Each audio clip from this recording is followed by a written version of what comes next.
Toot toot. All aboard. Toot.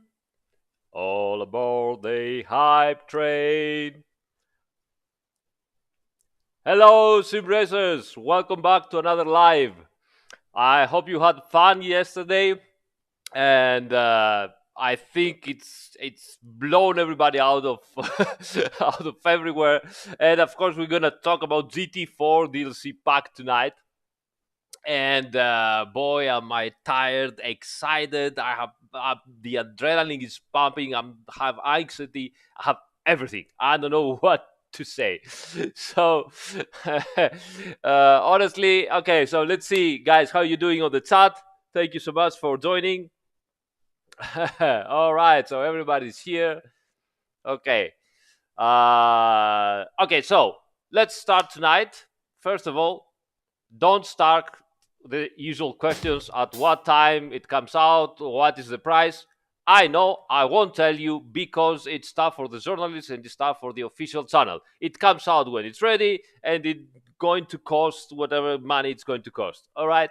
Okay, so we've got that out of our way. And right, so what we're going to do tonight. So tonight, I want to show you all the cars. We have 11 brand new cars made from scratch. Everything is new. They're amazing, honestly. I think you saw how close the races are with those cars.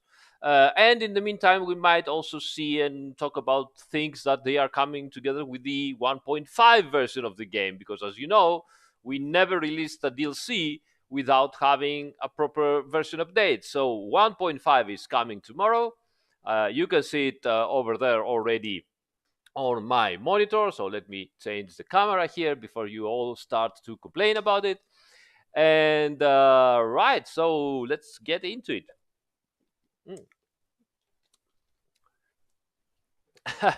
All right, so let me see, guys, on the chat. How are you doing? All good? All right, all right. Okay, okay.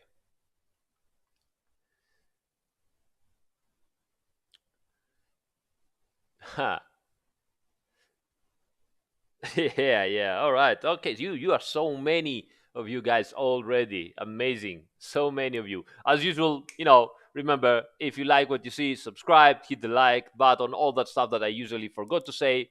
And luckily, I have my good fellows on the chat to always remind you. So here I am also to remind you. Okay, so no, you don't need an ABS from Maserati. And I will show you today why not. Okay. Nice, nice. Yeah, schoolball. Thanks so much. Luca, I've just said that we're releasing 1.5 for the main game. I hope too I'm gonna get some rest because it has been a pretty difficult and tough last 2-3 months, actually. Pretty difficult and tough 2 years, but anyway. All right, nice.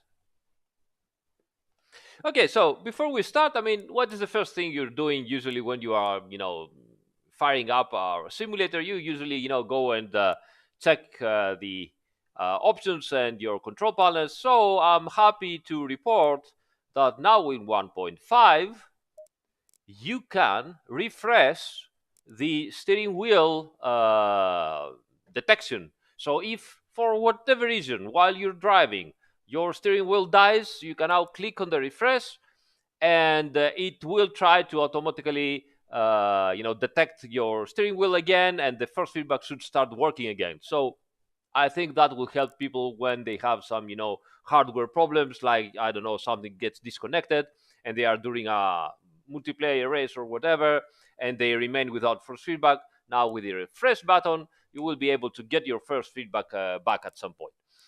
The other nice thing, that happened is that if you do whatever change you do, okay, and you don't remember when you did the change that you probably didn't want it, you can now hit the undo button and plump, the change goes back exactly as it was. Ha! How about that?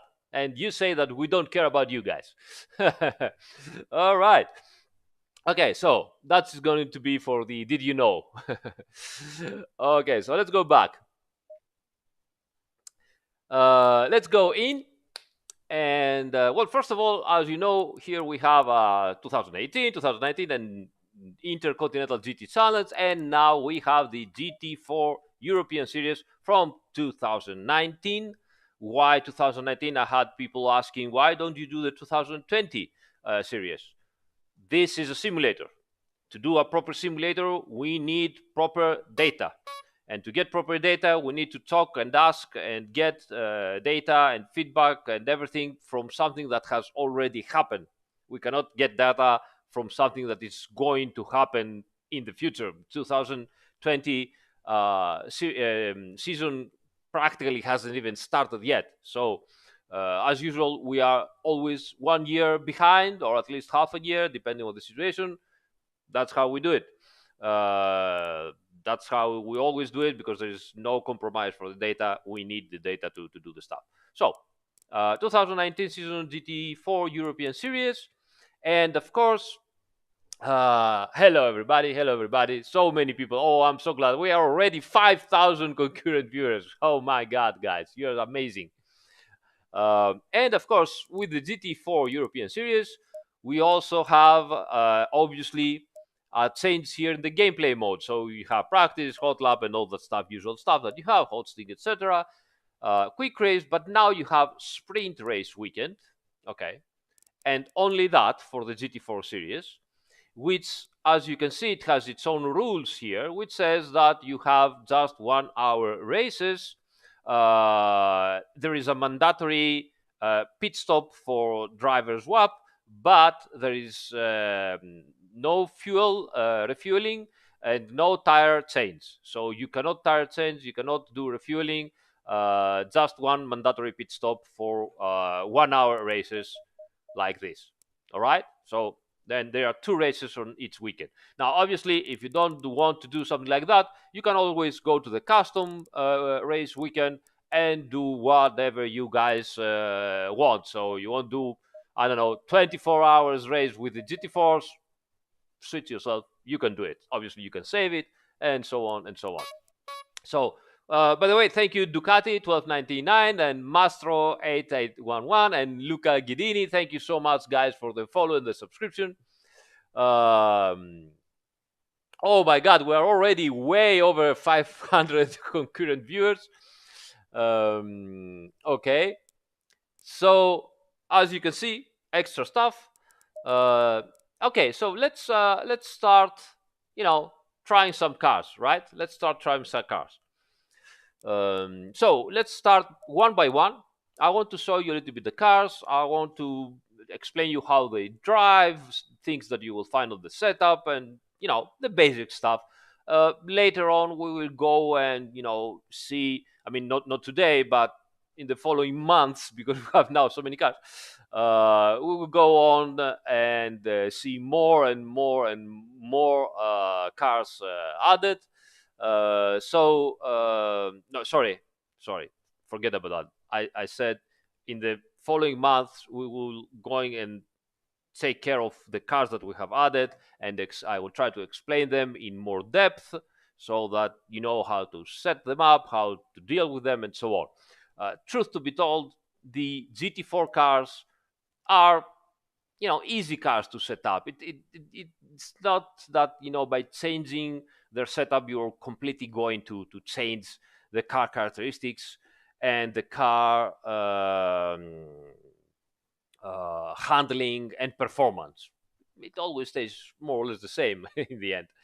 There is. I cannot tell you what time it will be tomorrow. It will be out whenever we feel ready that it's going to it's going for prime time. So sorry guys, there's no time right now. The time is like, okay, everything works. We have the release candidate. It works well. We have no bugs. We are ready. All people, the journalists are, we have taken care of everybody. And when we have taken care of everybody, then hit the button, release the game, as usual. As usual, it's pretty much the same situation with every release we do. Okay, all right. So this the little Alpine, because it is pronounced Alpine, not Alpine. So the little Alpine is a wonderful car, really cool. I believe, my honest opinion, personal, of course, the Alpine is everything that the Alpha 4C should have been in terms of handling, in terms of interior, in terms of performance and everything, and it didn't. So obviously the looks, it's subjective to everybody, so I won't comment on the looks. I personally like the car. I can't say, oh my god, I love it, but I like it. It's one of those beautiful cars, new beautiful cars. And as you might have noticed, it's pretty low. Why it is so low? Well, the BOP decided the car is lightweight. It has 2 liters, it has 4 cylinders engine turbo, single turbo, and so it doesn't it doesn't really have any real diffuser at the rear, and sorry, and the front splitter is pretty basic, as you can see. The rear wing is interesting, I must say. Okay, in design, you can see it here. But it is positioned pretty low, as pretty much all the other cars, so it's always not so efficient. So to help the car a little bit, they have let it be very, very low, and I must say it is very, very agile car. Lots of grip, lots of grip. Let's have a look inside. Really, really nice as usual. Wonderful recreation by our artist. I mean, this thing is amazingly beautiful inside. Look at all this details, right? Everything is written properly. Look at that. And if you can, as usual, if you are good enough, you can go here and read everything. Sometimes there are, some extra comments and text, so you may want to have a look in all the cars. Anyway, so hey Yuha, thank you so much for the support, mate. Really appreciate it. Really appreciate it. Thank you so much, mate.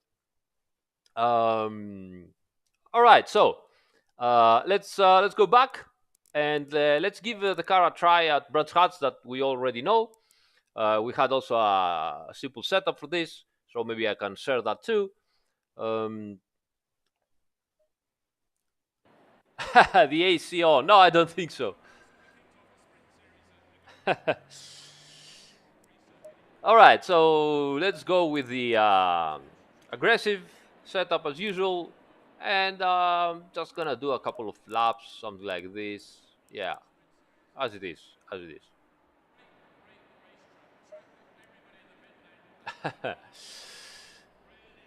All right, so how this car drives? Well, first of all, as you saw, you might have seen it yesterday, but again, did you know for this new 1.5 version, as you can see, this car doesn't have the dash with the numbers, but it has everything into the steering wheel, which obviously it moves around. And I know that many of you probably, hide the steering wheel, you go like this, and now you can't see anything. But fear not, because now you can go in the view settings, all right, and you can have the dashboard display in HUD on, like this. Save it, quit drive, and here you have again your dashboard. It's a virtual dashboard placed in the center, so that you can have a good look on all the information that you need to drive the car. All right. Also, if it is the case and you need to do something like that, you also have now this dashboard display opacity, so you can lower that down, something like this. Okay, save it, quit again, drive, and now it is, it's not opaque anymore, but it has some transparency. Okay. Okay, so let's go back to view settings. We don't need that. Off, save, and quit, and drive. And let's go back to our usual. Now, not all cars have traction control and ABS. Maserati does not have either traction control, either ABS. All the others do have traction control and ABS. We will talk about that in a minute. So, as Air Volt very nicely and correctly asks,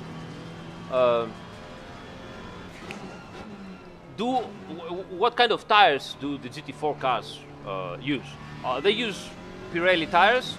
The designation is DHA, so it is a different compound, and they have very many different dimensions for each car. To give you an idea, the GT3 cars have practically two dimensions. Okay, the mid-engine cars, both front mid-engine and rear mid-engine, use one dimension, and the front-engine cars use a different dimension, and that's it practically. Okay, and the same compound. While the GT4 cars, because they are so different between them, they have the single compound, all of them, but practically and almost every car uses different dimensions. Different dimensions on the front, different dimensions on the rear, identical dimensions both front and rear. It's all completely different.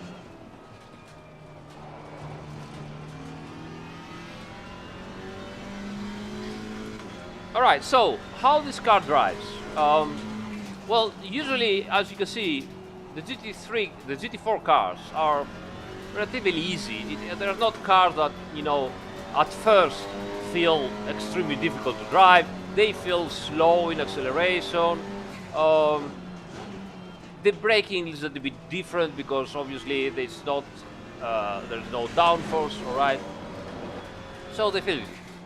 But as you start, you know, pushing more and more and more, and you start trying to find out the limits, you also start to find problems, and you also understand that it needs a lot of effort and concentration and a lot of movement with pedals and steering wheels because they are not so planted, you know. So first thing to do, and my first advice is watch out for your braking zones. Start braking before your usual reference point, especially if you use the more high-powered and heavy cars, all right? And then slowly, you know, explore later braking. Why? Because, as I said, even if the cars do not have as high speeds as the GT3s, they are not so lower on top speed, you know? They are lower by 10, 20 kilometers per hour, so they still do, you know, over 200 kilometers per hour. They have no downforce, they have smaller tires, and they have worse ABS systems and brakes, so you will need probably to start braking a little bit sooner until you get the hang of it. As usual, try to go slow in and then, you know, push to slow out. Well done, mate. Personal fastest lap. Let me shut up for a minute and do a lap and hear the noise of the engine.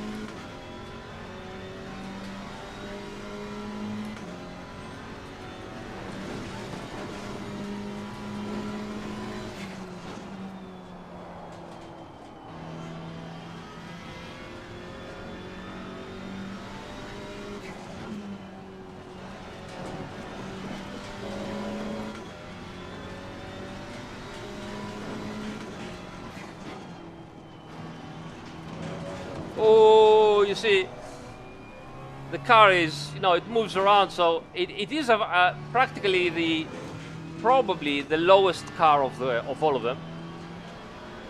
So sometimes, even though you can jump over the curbs much better than a GT3 car, sometimes you need to be a little bit extra careful, you know.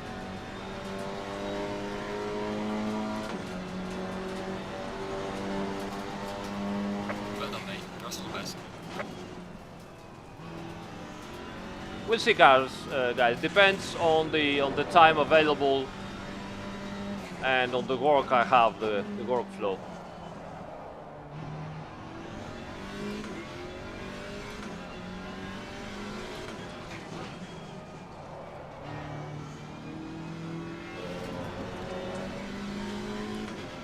Well, you do have to worry about social curves, but much less than the GT3 cars. You see how the car likes to slide a little bit, you know, it's never really planted when you push it. It rotates somehow, and that is what gives you speed in the end, because it is a car that makes the speed inside the turn. So for drivers that know and like to bring a lot of speed inside the turn and into the apex, this is a perfect car practically. Very agile, lots of grip.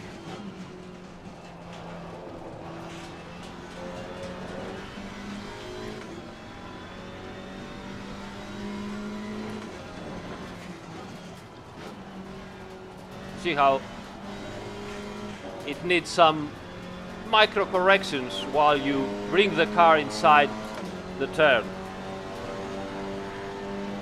Well done, mate. This has been your personal best. See. So nice.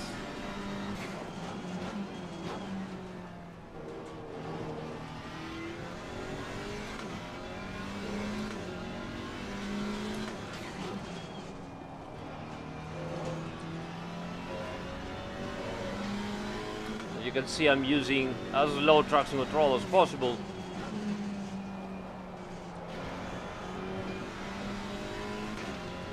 Could I use even less? Probably yes, but I won't recommend it really for racing.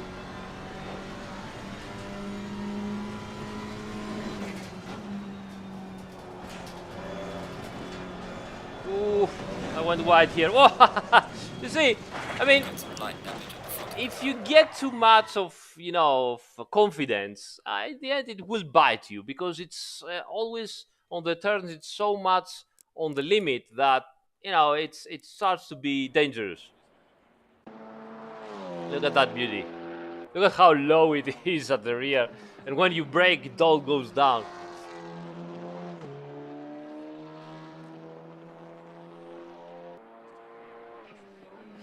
So you might have seen tires need a little bit less pressure because you need some extra footprint. You know, you need the tire to be a little bit softer to absorb because you don't have downforce. And so you need a little bit less pressure. Optimum pressure is somewhere around 27 lows, 27 flat, something like that. So, you know, try a little bit and see what suits you best. Maybe the heavier cars need a little bit higher pressure, but as I said, they have also different tire dimensions, so their, you know, sidewalls are stiffer. And whoops, while the lighter cars might even go with a tiny bit lower pressure, but, you know, somewhere around 27 psi, somewhere around there.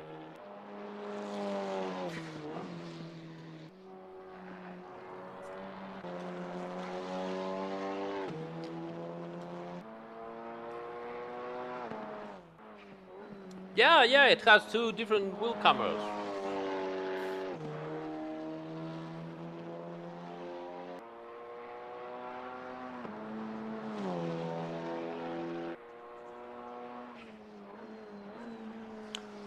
So this is it. This is the very nice Alpine, very lightweight, 1,200, 1,300 kilos, depending on the BOP, and around 350 horsepower, somewhere there. Again, the horsepower might change from one track on the other, and so on.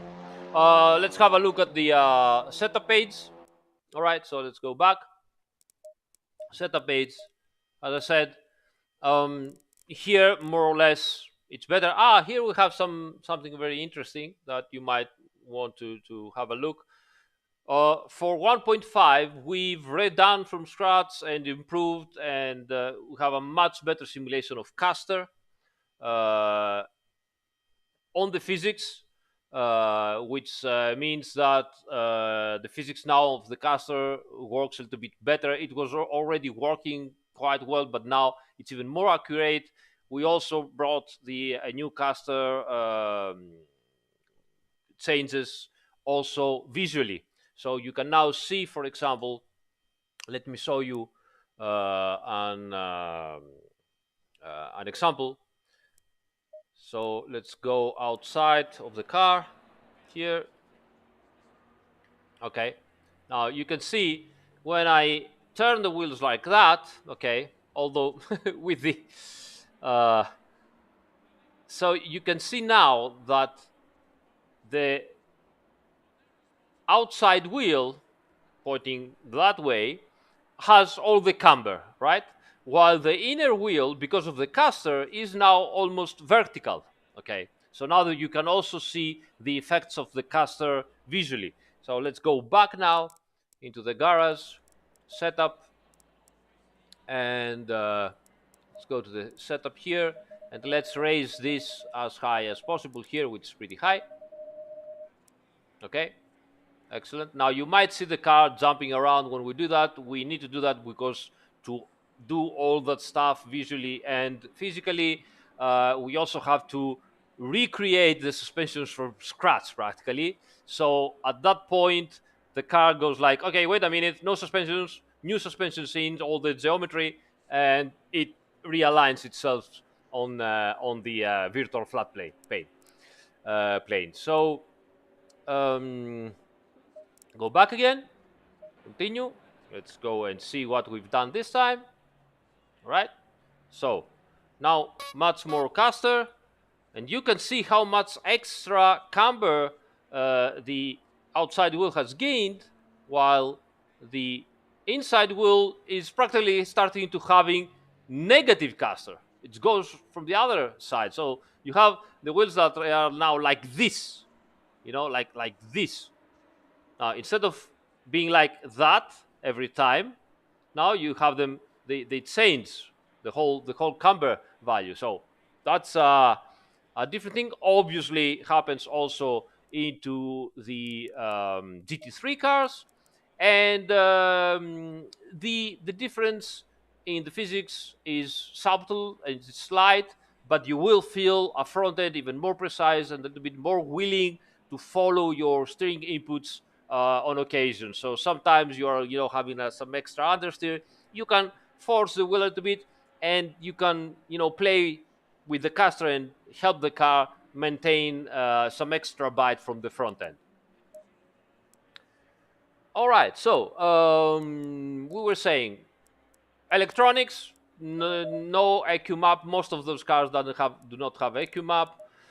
Usual stuff here in the fuel strategy. Anti-roll bar. Usually, almost all cars have like 3 to 5 anti-roll bar changes, same front and rear.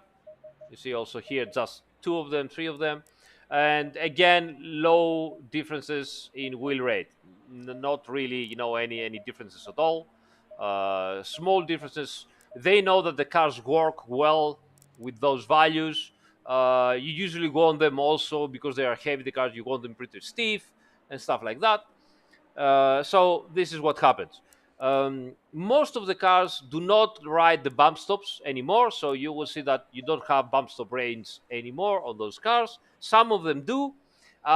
We have some doubts about how many and how much of those cars have the bump stop range variable.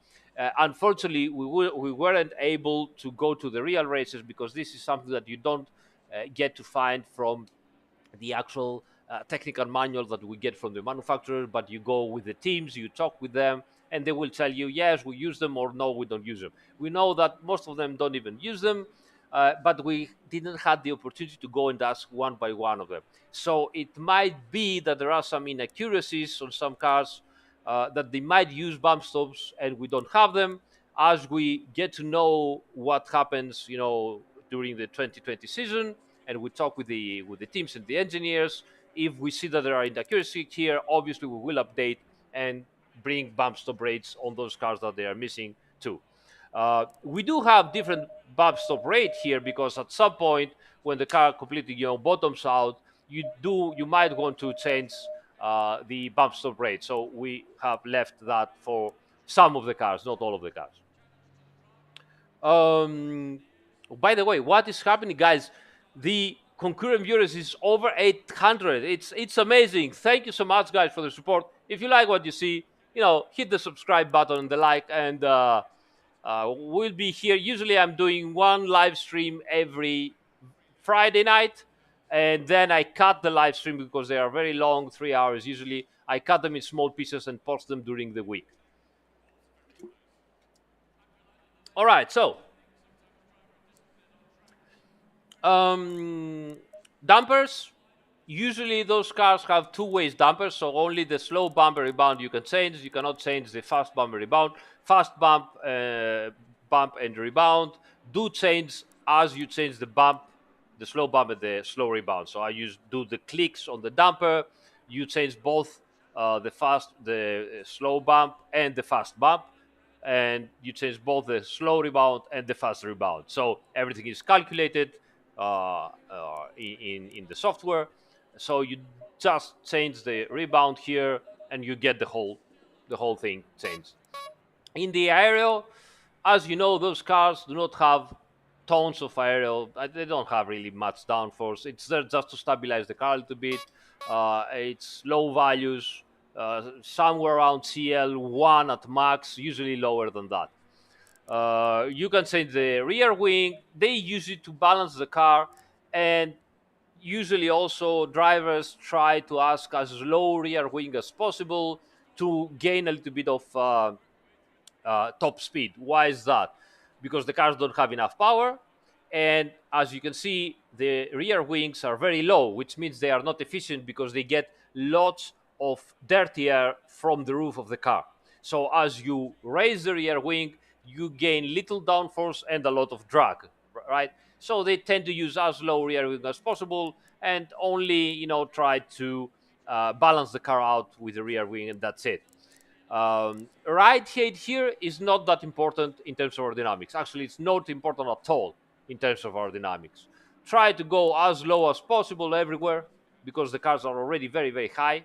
Okay, and mainly the right height changes the suspension geometry, how the arms are, what kind of angle the arms get of the suspension, and that changes the handling. So uh, usually you go as low as possible and maybe play a little bit with the rear end to change the mechanical grip, not the aero downforce anymore, and to undervalue that. For the GT4 cars, we eliminated the front aero bias value here because it's practically of no use. The cars are much higher. The front aero value here was for 65, 60 millimeters right height. Those cars are pretty much everything is over 80 millimeters, so doesn't really matter anymore. So yes, change them here, obviously the right height, but don't expect the massive changes that you get from the GT3 cars. Those are completely different cars. Okay. It depends. No, it's yes for the Alpine is negative rake by default, but it's just because they, and also depends where they measure the right height. Since it wasn't so important here to have the actual right height measure for us on the middle of the wheels. Some of them also we got the information they are also somewhere in the chassis, which might be inside the chassis. So okay, so this is it, more or less. This is the Alpine. So let's go back and get a different car, right? Something more interesting. Quit. Wait, what is your question, Sarsgaard? Tell me about it.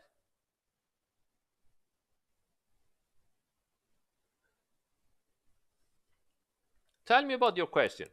Okay, in the meantime, let's go and check the uh, the Aston the Aston Martin V8. Now that's a really beautiful car. Again, even if it's a GT4 car, I mean it's not as wide, as the GT3 cars. It's really nice. Let's have a look. Oh, so beautiful. Look at that. Nice. Okay, I won't show you all the skins because I'm sure you wanna see more stuff. You cannot have the Ford Mustang because it didn't raced in the GT4 European Series. Atlas 506. Thank you so much, mate. Thank you for your support. Thank you so much. Really, thank you. It's okay, Thasgard. All right, good. All right, so the Aston. Look at that beauty. I mean, isn't that beautiful? Look at that. Pop, pom. Nice. And some indicators. Look at this. Wonderful. I love it. Oh, it's amazing. It's amazing. Inside, usual beautiful recreation. Everything is here. As you can see, this car also has lots of ABS levels. Traction control here, everywhere. Lots of stuff. Again, another wonderful cockpit recreation by our 3D artist. So let's pick that car. No, it's not. It's not the 8-speed from the road car. It's a different gearbox. It's not the. Some of the cars do not use the actual street car gearbox. They have a homologation. It's all down to the homologation. If you don't know what the homologation is, guys, uh, for manufacturers to make a car that is eligible to race on official series by the FIA like this, they have to create documents that have measures and values and information about everything on the car, practically. Okay, everything. Why is that? Because what they write inside those homologation papers, this is how the car has to race. And if an opponent sees some extra performance that it shouldn't be there, it can go to the organization and say, you have to check that car, it's out of the homologation. So the organizations can open every single screw of the car, measure it, and check with the homologation paper and see if it is the same. If it's out of the range of the homologation papers, then the car is illegal. And to get the homologation papers, sometimes there are rules, of course, but sometimes manufacturer can say, I cannot use, I don't know, the 8-speed gearbox of the street car because of whatever reasons, reliability reasons, cost reasons, whatever. And the organization might agree and say, all right, don't use that. Get one of the normal ones, racing ones that we have, and use that, and they write that into the homologation paper. Okay, so let's change track. Where should we go here? We can go Zandvoort, maybe. Yeah, let's go at Zandvoort. Maybe a different, like this, 6 o'clock in the morning. Nice. Or maybe in the night. I think in the night is even better. Let's go something like 8 o'clock in the night.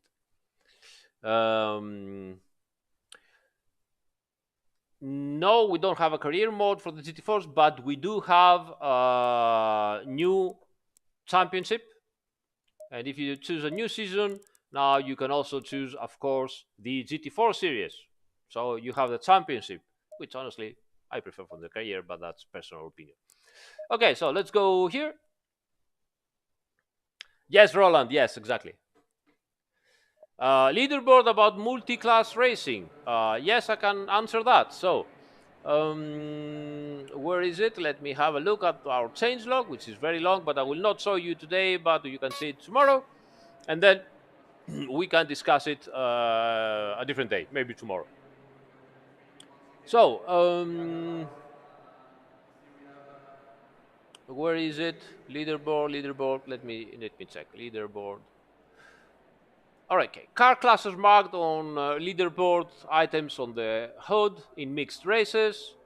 Update real leaderboard widget time gap logic to support mixed classes and other stuff like that.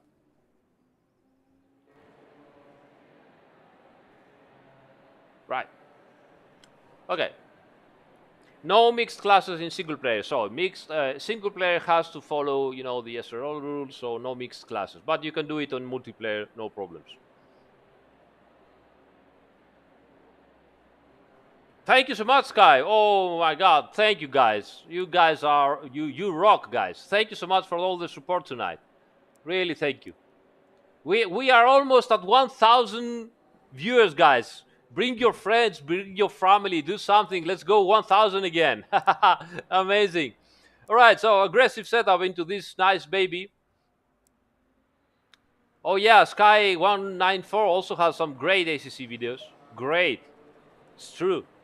Now I remember, yeah. Okay, let's go. Green light. Look at green this. light. Go, go, go. Listen to that beauty. V8 twin turbo engine. Listen to that. Can you hear that?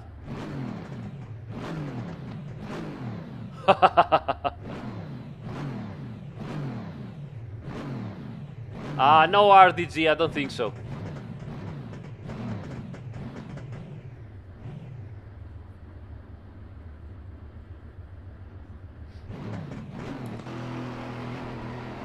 Listen to this. Low tire pressure. Stay away from curbs.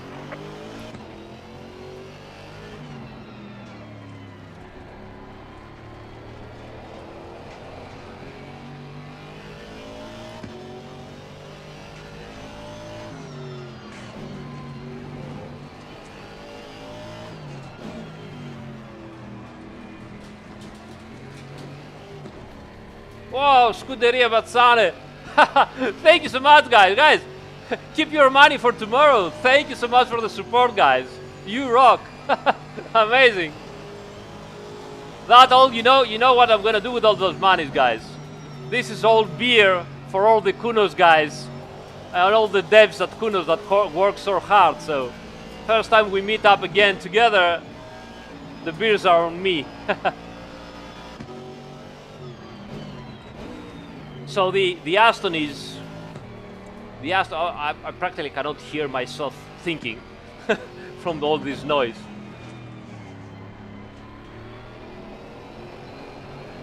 So the Aston is extremely well balanced. It's an amazingly well balanced car, exactly as the GT3 car. It shows that the basic chassis underneath really works really well.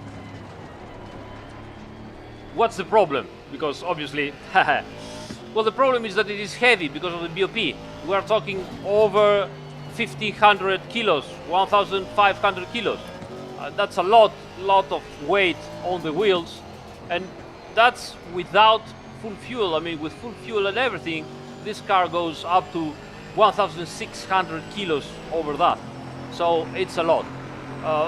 The engine is powerful, but still, obviously, it is limited in total power. So you are at around 440, 430, 440 horsepower. But the car is so nice to drive. It's so planted. It always, it's like it gives you a pat on your shoulder and tells you, yeah, you can push a little bit more. Go on. Come on, Aris, you can do it. I mean, it's amazing. Listen to that sound.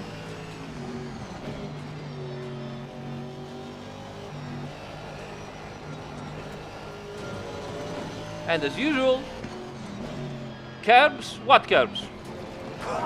Nothing at all. Why? Because those cars obviously do not have to ride so low to, generate lots of aerodynamics. Do not have to be so stiff on the bump stops to maintain the aerodynamic platform stable. So you have more roll. You have suspensions that move more, they have more movement, more range on their movement. Look at that. Boom. Over there. almost no problem. You see, fantastic. And that means they are much higher right hit. So all of that means that you can go over the curbs. Obviously, you're gonna lose time if you're not doing properly, okay? But that doesn't mean it's going to kill yourself, you know. The car will take it. It will help you. You will jump around, bounce, and still maintain control of the car without big problems. Now, another thing that you might be interested, as we said, those cars have, you know, the gear ratios are based on the street cars. And that means that the cars are practically, the gear ratios are never correct, all right?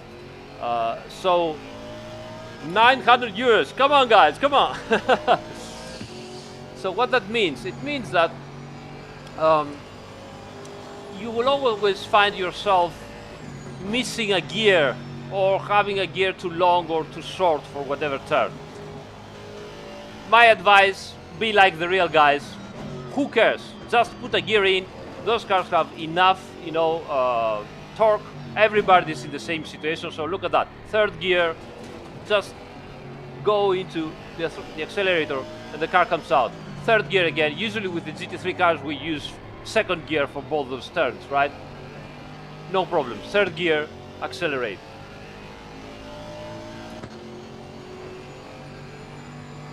Look at this, again, third gear. I won't say it's down to second. Just go in, boom, like this. Accelerate. Look at how fast the kilometers are rising. It's the same, nothing matters. First gear, who cares? It even oversteers in first gear. Torque, my friend, lots of torque. Okay, so let's switch off the traction control into this front engine car. Let's see what we can do, right?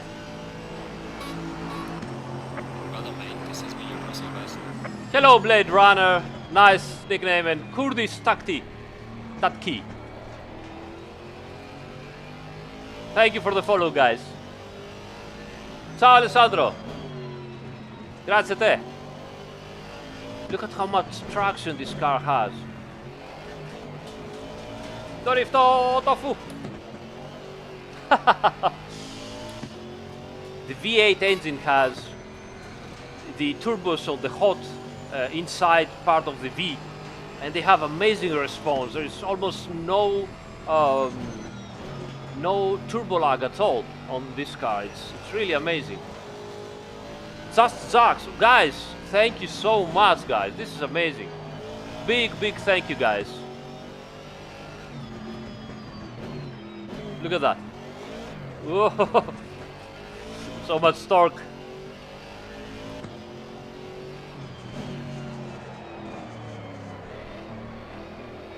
Dorifto, consegna tofu. We are delivering tofu tonight.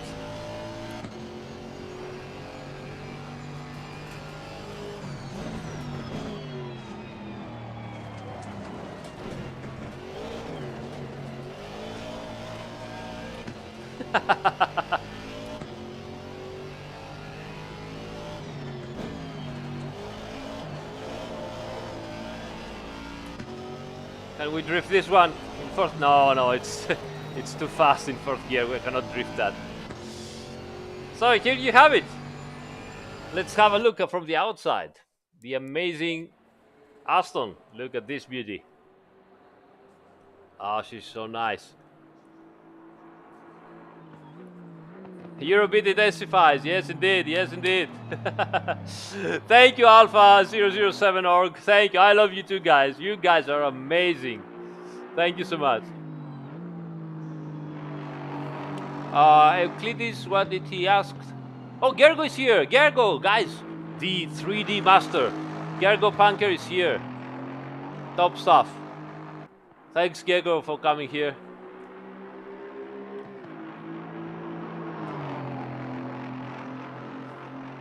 No, you don't have to bleep yourself when downshift. Actually, it is discouraged by the car's manuals because their electronics say that they might have, you know, they might get confused and they might cause problems. So it is not advised. You can do it, but better not. We can't tell because honestly, it's not like we really know at what time it comes out. It's ready when it's ready.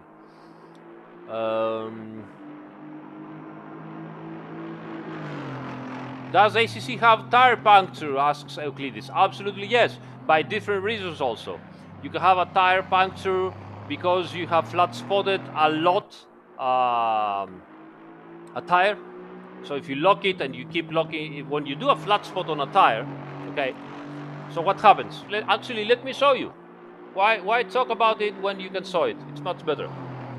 So,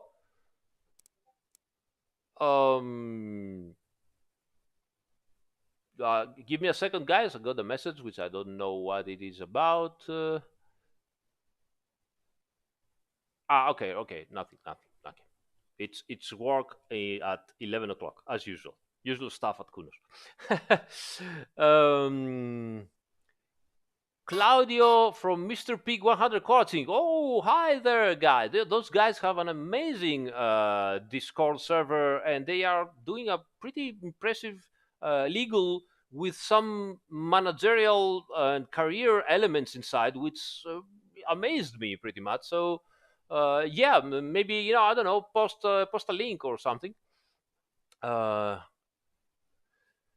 Yes, we will talk about the Maserati lack of ABS and how we prove the brakes and everything when we will talk about the Maserati in, I don't know, 1 hour or something, because I'm going to do all the cars one by one. The low pressure, it is a warning for you for the same reason. So how do you get a puncture in Assetto Corsa Competizione? Here's how you do it. Well, first of all, so let me do this. Did you know why and how you get different kinds of puncture inside the Assetto Corsa Competizione? So here's the situation. Well, if you put ABS at 0, okay, and you lock your tires, you get a flat spot, or like that. Okay, so we have a flat spot now. Now, on those tires, by the way, the flat spot do not happen immediately like with the GT3 cars, because they have less aerodynamics and the tires are less soft, so to say. But as you can see already, my steering wheel is trembling. Why? Because I have flat spotted. What does that mean? I will show you in a minute. I have to do some braking and lock the tires. So what does that mean? Whoops. Ooh. You can see already down the temperature of the tire becoming red on the surface. Thank you so much, Boki. You guys are amazing. Thank you so much. Everybody in the Kunos will be happy. Those are a lot of beers tonight. Thank you, guys. Lots of beers. So as you can see also the car is vibrating. Why? When you're braking, you have your tire that it is. Look at that. Dong, dong, dong, dong, dong. You have your tire that it is obviously round. When you are locking the tire, lots of tire material gets scrubbed out in a single place and creates a flat spot. So practically your tire is round, and then when you have where you have locked, it becomes flat. Okay. So obviously this flat spot creates all this vibration. The whole car goes up and down, and obviously if you have locked more at one point or the other, you could get more vibrations turning left or right depending on which tire you had flat spotted. Okay. Now what's going on? If you keep locking your tires, they will lock easier on the flat spot, because this is where the tire rotates and goes into the flat spot, and it is flat, and so it has less obviously friction there, and it tends to lock again at the same spot. Okay, so the situation becomes worse and worse and worse and worse every time, and now everything trembles here, and we will keep on going like that. because I want to show you what would happen in the end. Now it's pretty terrible. Look at this. Oh my god.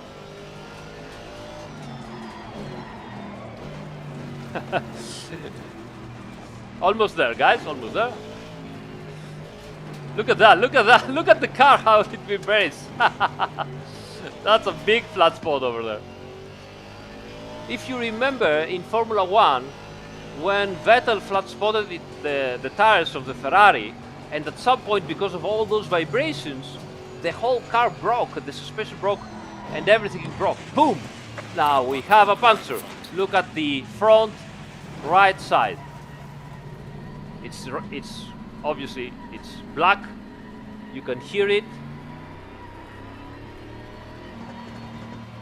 You can hear the tire, and of course, yes, I can turn this way, but if I try on the other way, I will go straight. So look at this. Oh, okay, I almost turned. It's not that easy, of course.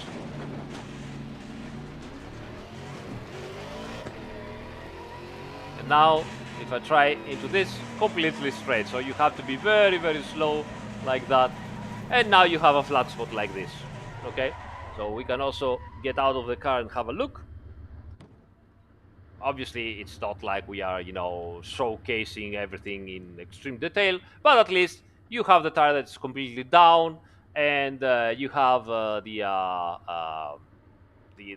rim, the wheel touching the ground, so there is no real. It can't even rotate right now, so it's really fucked up.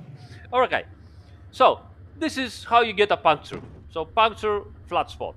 Okay, second way to get a puncture, if you wear down your tires way under 1 millimeter of depth here. So obviously, if you go return to the garage, setup, you got a front puncture. And if you go here, okay, where am I? I don't even know. Okay, severe flat spot. You see, I had tire set 3, severe flat spot. Now, you also know that the wear is measured as in the real cars in depth of the tire, practically of the footprint. And you know that when the tire is fresh, you have 3 millimeters of depth, right? Now, when you wear your tire, you go down, you have less and less and less depth of tire tread. And if you go way down under 1 millimeter, at some point, you will get a puncture.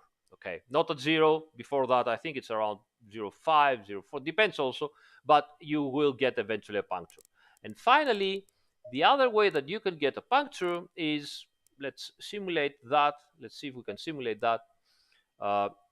If there is a very cold condition, so let's leave our car here.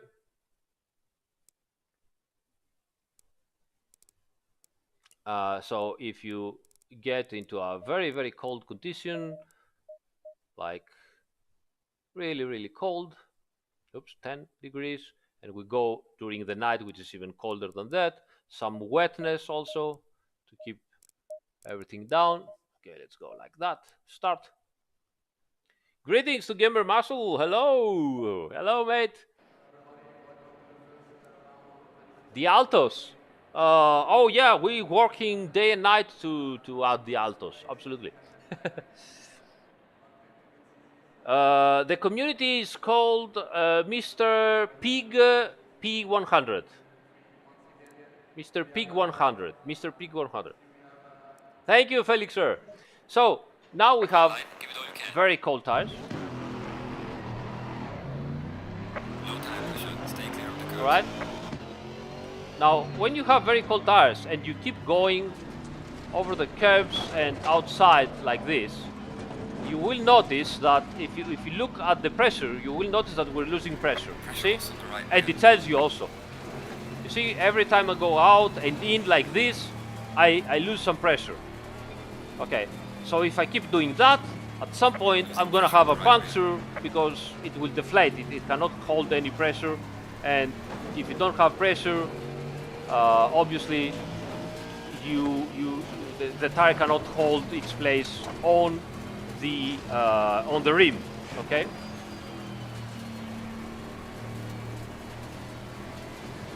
So you lose the pressure. Pressure loss on the right rear. Again and again and again. We're already down to 17 psi. And the more you do that, the worse it becomes. Okay, especially if you are, if you're pushing a lot. Oh, oh, okay. So at some point it loses so much pressure and you get a puncture. Now, why this is happening? Because when you don't have enough pressure to the tire moves a lot, especially laterally. So when you go, this is the asphalt, all right, and this is your tire. You go outside the asphalt on the curb, and then you go inside, and the tire flexes like this. The whole sidewall flexes. Now, without pressure inside, it flexes so much that at some point it releases a little bit of pressure outside. It creates a small gap between the tire and the rim and releases some pressure outside. So you do that more and more and more. At some point, you might even cut it, and you might lose lots of pressure and lost the tire all together. So this is another way of how you can get tire puncture inside the Assetto Corsa Competizione. So let me see. There was another guy. Dario Sogaro asked about private lobbies on the console. I can tell you that they are working very hard on it, as well as for the patches for people that having problems with the force feedback. I cannot tell you an exact ETA, so I cannot tell you exactly when. Why is that? Because for the consoles you have to do the submission of the patch, and the guys responsible of the console, Sony and Microsoft, have to check it, see if it works. The whole situation usually takes a week, 2 weeks, depends on the time, and then if everything is correct, they release it. So think about that. You need some time to work on this, fix it, create it, test it, double test it, fix it again, and then you do the submission. So already some weeks might have passed, or extra weeks are needed to do this, and then you do the submission, and some weeks also are needed to pass the submission. So the times are always, it's not like the PC that we can do a hot fix and instantly push it on Steam and have it ready the next day or even the same day. Okay, so what's next? Oh, Raphael, thank you so much, mate. Guys, thanks so much. You are amazing tonight. I don't know what to say. You are really out of this world tonight. Thank you so much, guys.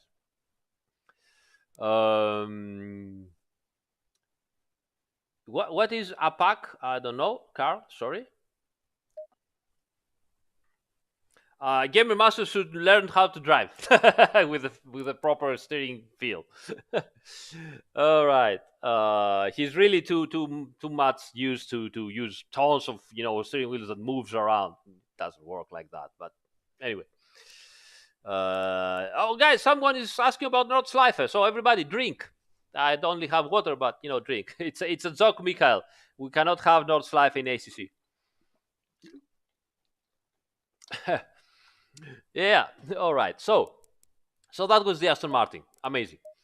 Move ahead. Audi. Ooh, look at that beauty. I mean, this is wonderful. Wonderful.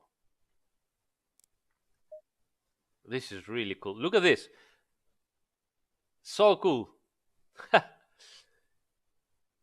Yeah. Great.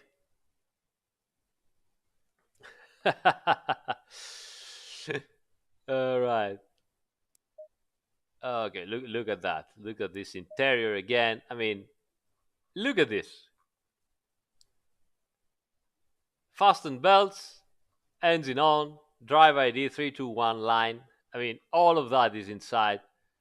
So cool stuff. Wonderful. Wonderful. So this is obviously, now this is the problem with the Audi. What's the problem with the Audi, you say? Yes, I could do Spa and die, obviously. So what's the problem with the Audi? The problem with the Audi is that it is the 2019 version. And why is that so important? I mean, look at this, the textures of the hologram here. Our 3D guys are crazy. They're just not. They are crazy. They're completely crazy. Those guys. Anyway, so let's go back. Let's get the Audi. You guys asked for Spa. Let's go at Spa and try to survive. All right. Let's go back to something more normal. That's a little bit late. Let's try it. Okay, yeah, something like this.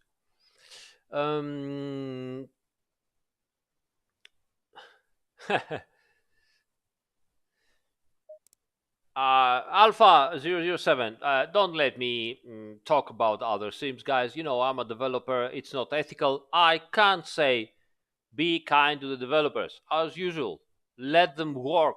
Remember how Assetto Corsa 1 was. Assetto Corsa Competizione version 1 was not so good because we fucked up at some point and we didn't have time to fix it properly, and we needed a couple of months or 3 months to make it proper, and now look at it how it is. So give developers some time, give them some slack, support them, criticize constructively, don't be aggressive. All right, okay, so let's move on. Spa, Audi. So as I said, this is a 2019 version of Audi. And what is the problem with this, you say? Well, no big problem really, except from the fact that the car has only 3 traction controls and 1 level of ABS. That's it. So practically you use just 1 for dry, 2 for wet, and 3 for, very, very wet and all gonna die. And ABS is just the same for everything. It is the ABS from the it is the ABS from the street version. All right. So it's not always perfect. It might be a little bit longer in braking zones and so on. Carbon TI, guys, amazing. Thank you so much for the support, mate. Really helpful. Possibility for our American GT4 series. I don't know yet. To be honest, I have no idea yet. Okay, so everything, I know up to British GT. And I don't know for 2 reasons. First of all, because we have to wait Marco and see if he decides to do his magic, and if he manages to do his magic and acquire license for extra stuff. And it's not easy, and it costs a lot of money because everything we do, it has a different license. Okay, so it's not like we got the license of the SRO and we can bring inside whatever we want. Every car, we need to pay the manufacturer the license for the car. So honestly, I have no idea.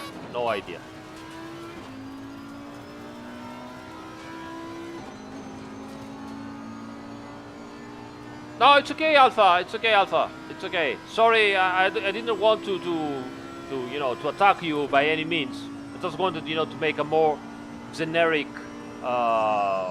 discussion about it, which I'm pretty sure you also agree.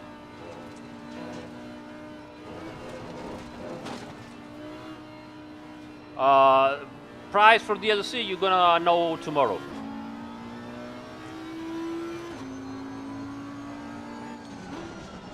As usual, for the car, oh, that's so nice. For the cars, we have different dash pages. Not for all cars, but some cars do have different dash pages, and the Audi is one of them. I forgot to show you the dash pages of the other cars. Maybe you can go back again. ACC is only SRL, absolutely, yeah. If it wasn't SRL, we would have called it differently, but this is SRL only.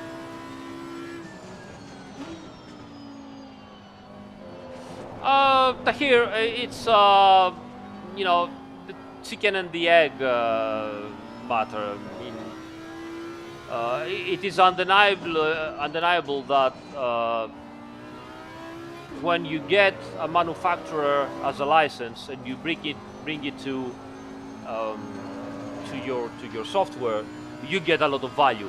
okay, people buy your software because you have. I mean, I remind you, Assetto Corsa One was the first to get Ferrari official license. Was the first to get Lamborghini. Was the first to get Porsche after 16 years, right? The first to get Nordschleife, laser scan. We did all that first in the world, you know, in terms of a pure simulation. We were the first to have the Holy Trinity, Ferrari LaFerrari, McLaren P1, and Porsche 918. So all that stuff, yes, we pay for that, but it is undeniable that brings lots of value to your software. Now, obviously, it is also true the opposite, especially in particular situations. So I don't know, maybe in the future, the manufacturer will start, you know, and they have already started to interact with us a little bit differently. Nico, I just talked about the console just 5 minutes ago. We are 900, 556. Oh, you see, I cannot break soon enough. Hello, undescribable user. Thank you for the follow, and hello, old timer gamer. Thank you for the follow. Okay. So let's do a proper lap here. As you can see, listen to the sound. V10, naturally aspirated. Wonderful.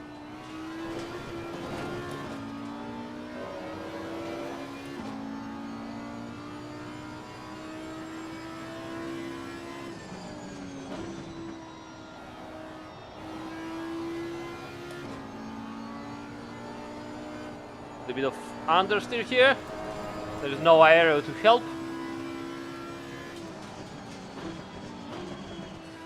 Now the good thing with the ABS of the Audi is that it really helps you. You can bring a lot of brake and turn at the same time, but it really makes braking longer like that. So if you want to stop sooner in the Audi, brake as straight as you can, and then turn in.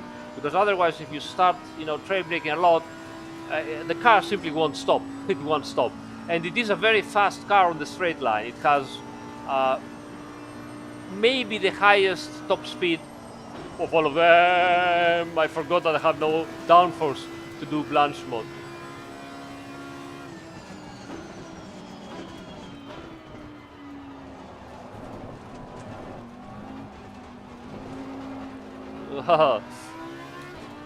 The Audi again is one of the heaviest car, together with the McLaren. We are talking like 1,600 kilos or 1,600 kilos with the fuel and everything, even more than that. And it has around 430, 440 horsepower. Ignacio, thank you so much, mate. Really, thank you. Thank you so much.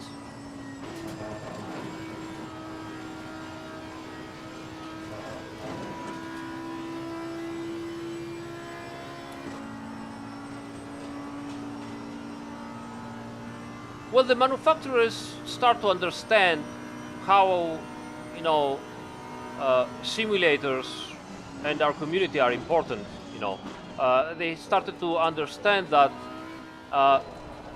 we practically hold the new generation passion for motorsport and cars. You know, new generation doesn't have the same interest on cars as, you see, I cannot stop the car, as we had when we were, you know, 16, 18, 20 years old.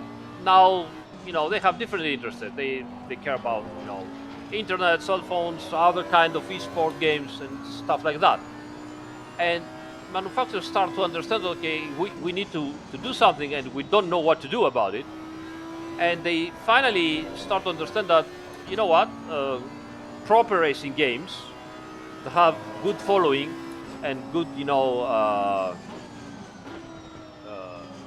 votes from the people can bring the new generation in and can make the older generation find again the enthusiasm about cars, you know, and they are more willing to cooperate. They are more willing to give data. They want to do extra special events, stuff like that. They can. They are easier to talk about license. They have already some of them specific license programs that you ask about them and they reply instantly. Because back in the days, you could ask manufacturer about a license and they wouldn't even talk to you. So yeah, things are changing. They're changing for the better. Prices are always very, very high as usual, but that's that's that's modern days, you know. Well done, mate. Trust all best.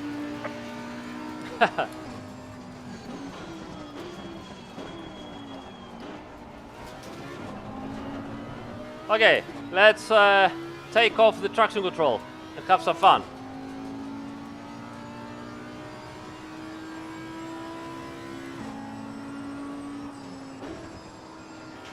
Well, maybe not here. I'm not Zardier crazy.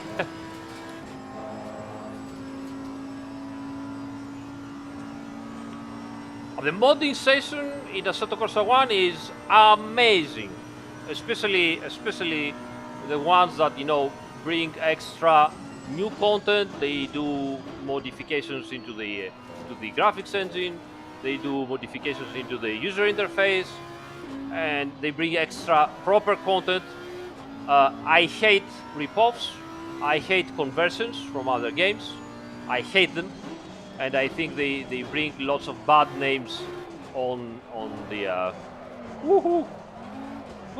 too much on the modding scene, and they also bring lots of confusion also to the licensors, because many times licensors contacted us asking us to immediately take off a car or a truck from our scene because we didn't have the license, only to find out that, it's not our work, it's modders' work, and we are sorry about that, but there's no way to stop them to do so.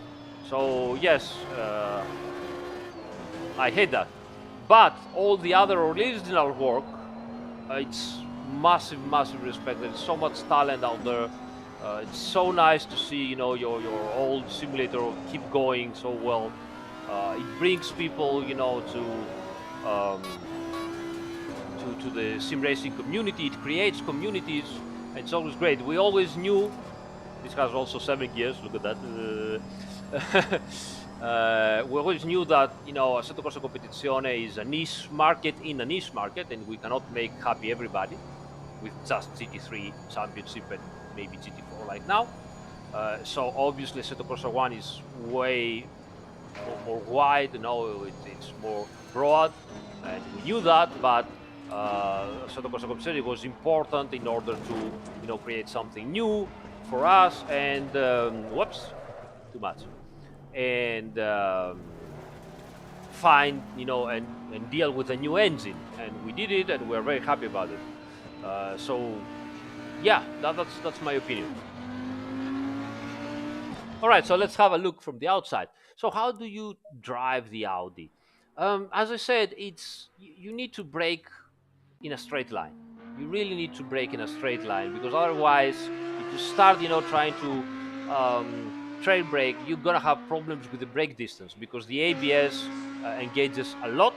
You will feel it also trembling with the wheel, and yeah, you're gonna end up wide. So try to brake as straight as possible.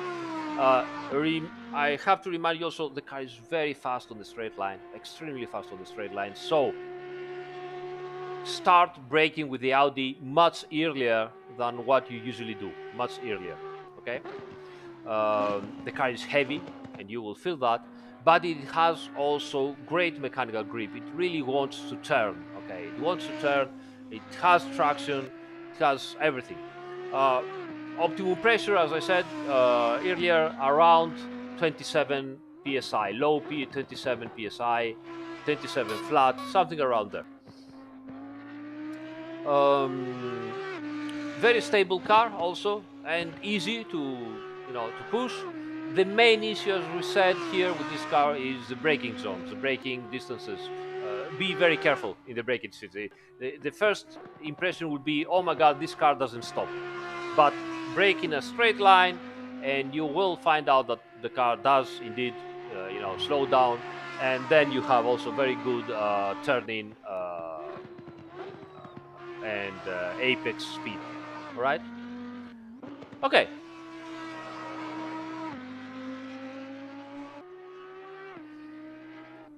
Patricio, why should we improve? I mean, why should we make track warnings more strict? Real racing is, I mean, if you look at the real race, you will see that we are already way too much strict. I mean, in let me move on. Yeah, with the replay. Sorry about that. So in sim racing, I always hear that. Oh, he went over the curb and he overtook me. It's racing. Come on, give people some space. If you do it too much, then we're gonna give you a drive-through or something like this. It's We should get out of that old mentality that, oh, you touch the curb or you put one wheel outside, instant disqualification or whatever. I mean, come on. I mean, if you look at the real racers, they are all over the place. That's the fun of it. Okay, and usually if you drive into good, properly organized leagues with people that know how to race, nobody really takes big advantage of the track limits. They are very careful.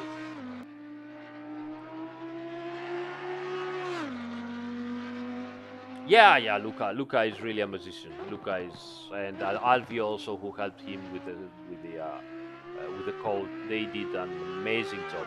Amazing job.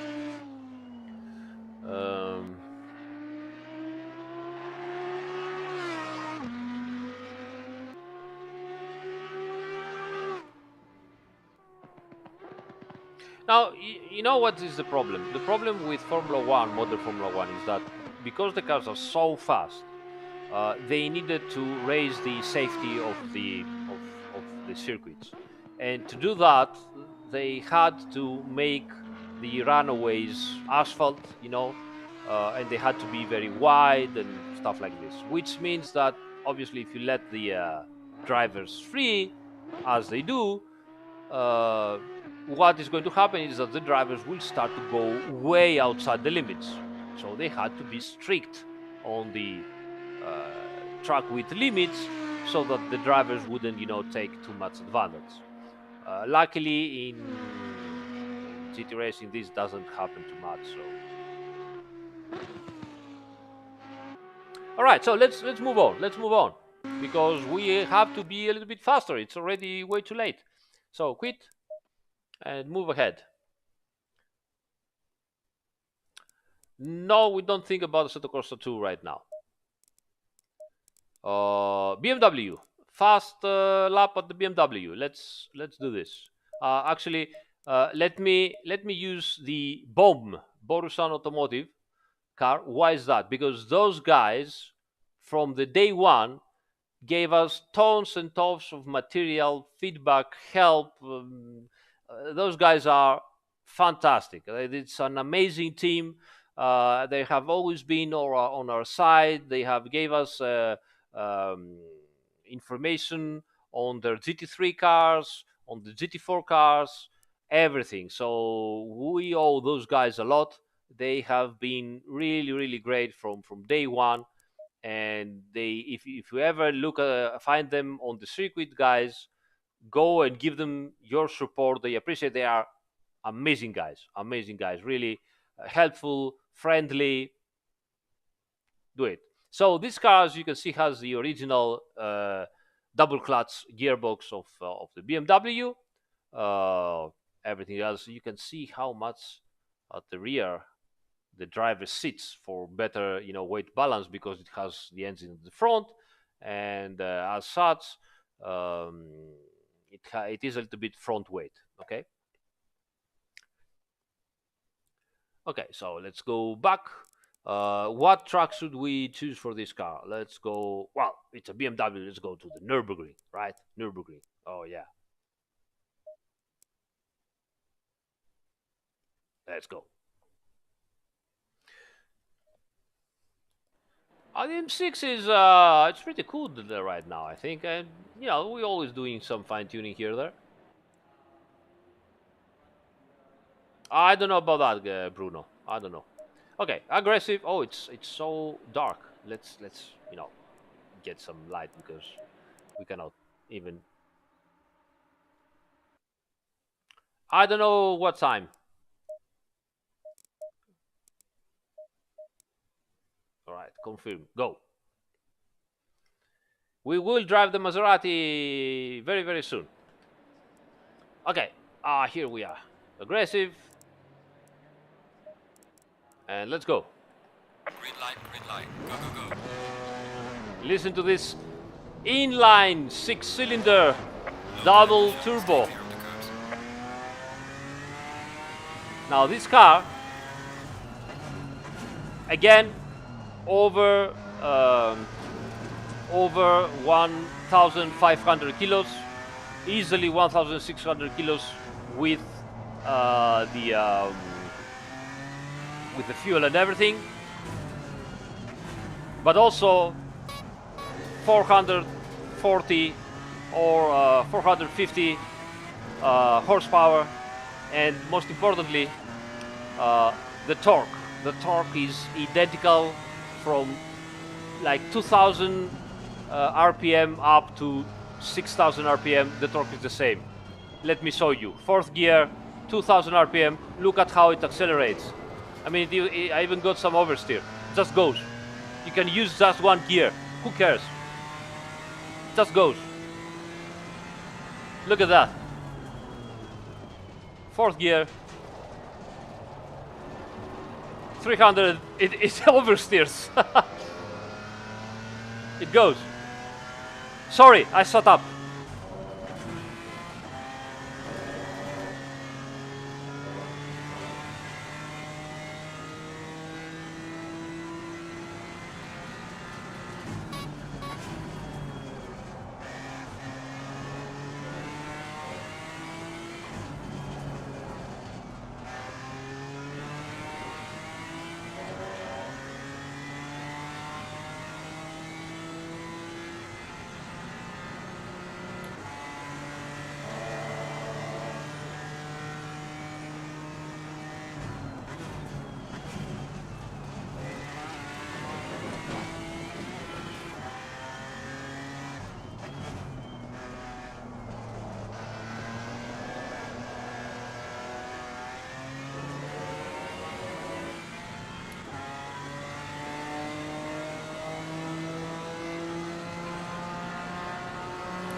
All right, all right.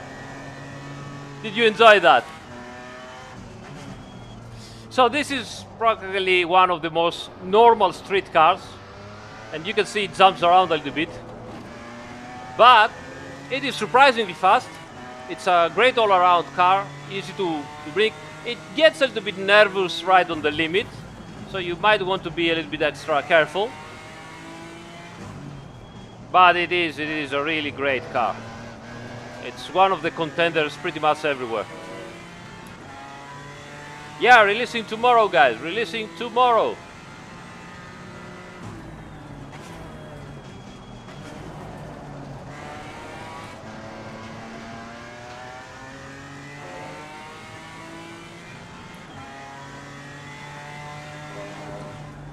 Oops, too fast. You see, even if you go too fast, you still have the possibility to, take it. Let's go a little bit backwards with the brake bias. So we can get a little bit better turn in. You see how it rotates so nicely. Watch out for the turbo.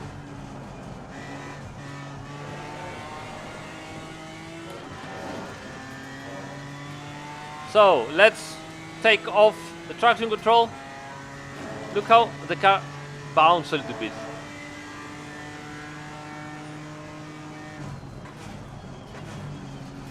But curbs, what curbs? Who cares?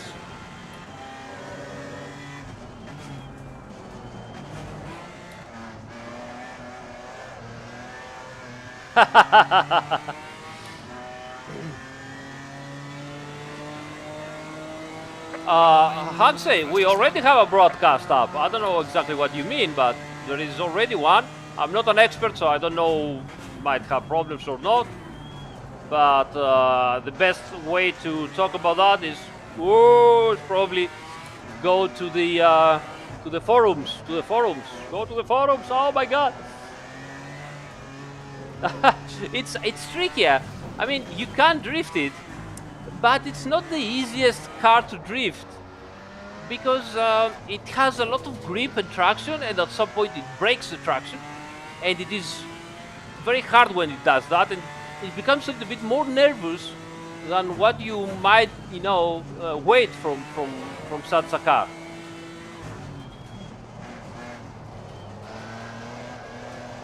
Okay, let's bring backwards the brake bias.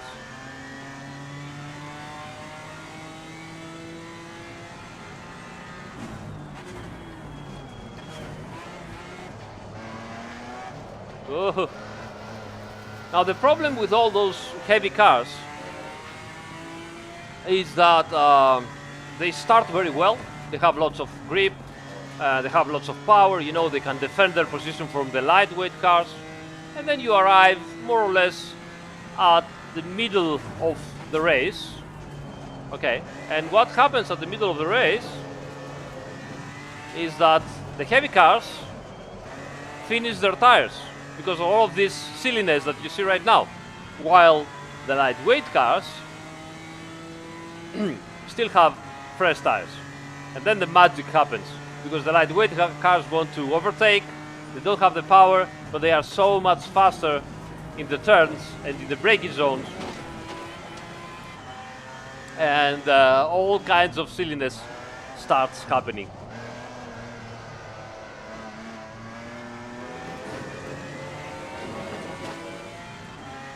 No, rev lights are correct. Rev lights are correct. They're like that. You need to change somewhere here before the red ones.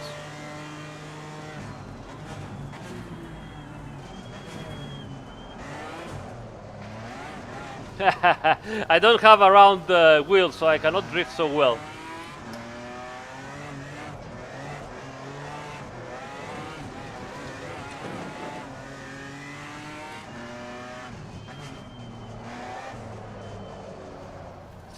All right. So let's see some of the replay here. Ah, look at that beauty. So nice. Listen to it.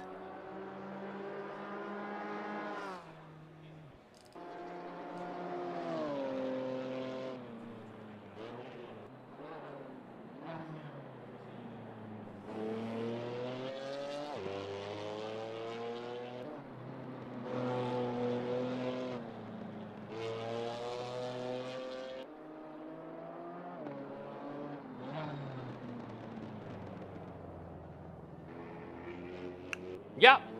Okay. Some questions and answers. So, which car was the hardest to develop in ACC, both GT3 and GT4? The GT3 maybe the Ferrari and or the McLaren because of some aero tricky stuff. GT4, the McLaren because we had to implement some extra electronic stuff that I will show you in a minute. Playing with the cast to reduce understeer. Could you elaborate? Yes, well, as I said before, I don't know if we can make an example here or maybe later. Well, let's leave it for later because it's too late.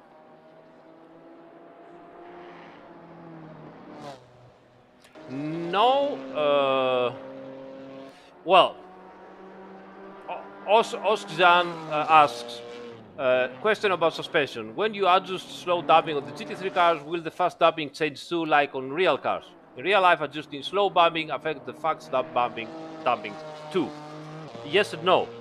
So what happens here is, in GT3 cars, we have 4 ways dampings, which means you can adjust all of 4 ways of the damping curve independently. Now, in Assetto Corsa Competizione, look how it jumps. Fantastic. Look at that. In Assetto Corsa Competizione, okay, for the first time, in a sim, we don't use simple values of stiffness, okay? Because in a lot of the sims, you had slow bump, 4,000 newton meters per second, uh, rebound, 3,000 newton meters per second, right? And that was it.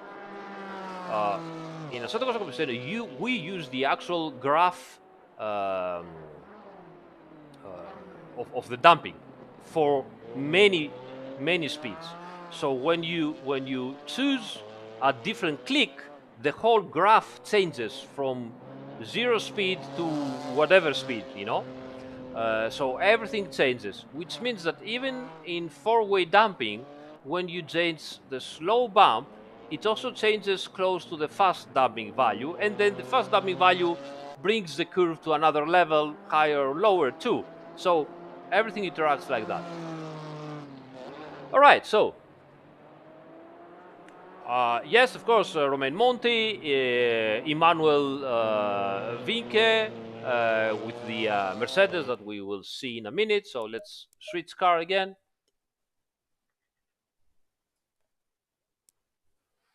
Sono intervalli qui spaziati, Tur. Okay, so next car. Oh, the Camaro. I mean, look at this dinosaur. Look at that. There's nothing else that you need. Oops, sorry. Just this. Look at this.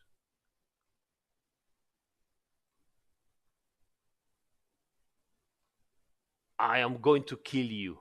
This is what it says. I am going to kill you. There is no way you can survive this car. Look at this car. It's amazing. Oh, incredible.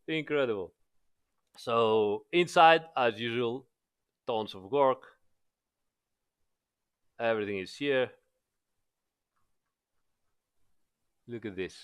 The ABS values. Traction control is here. All is here. Even the torque screws are here. Amazing stuff. Look at that. Wonderful. Look at the texture of the pedals. Amazing. All right, let's get to the car. Murica. We fixed that, Martin. It's gonna be tomorrow in 1.5. Okay, so what track? Where do we go? Well, we have to go at Laguna Seca. Come on, I mean, America, Laguna Seca. Yeah, we have to go over there. So let's go there, and yeah, let's try it. I don't know about that, Danilo.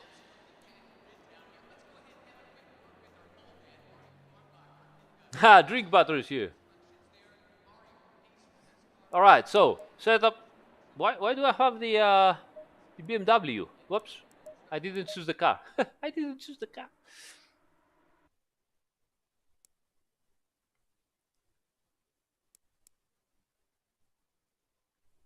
Pop, pop, pop.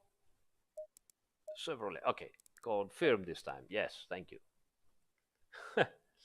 So, how you get rid of the overlay? Just click the scroll wheel. Yeah.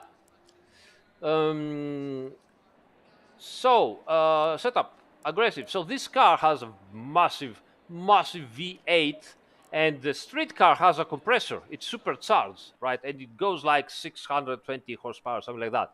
Because of all that horsepower, that there was no way to limit it, they said, all right, you know what? Here's what we're gonna do. Just get rid of the compressor, and you can race in GT4. So we have the V8, same engine, 6 liters, whatever, without the supercharger. There's no supercharger. It's not naturally aspirated, and it still gets out 450 horsepower something. Obviously, a very heavy car, as usual. Again, we are around 1,600 kilos. Low tire pressure, stay away from curbs. Test a car in wet conditions. Yeah, sure, we can do that. But, you know, Laguna Seca is so slippery because, I mean, I shut up. Listen to that.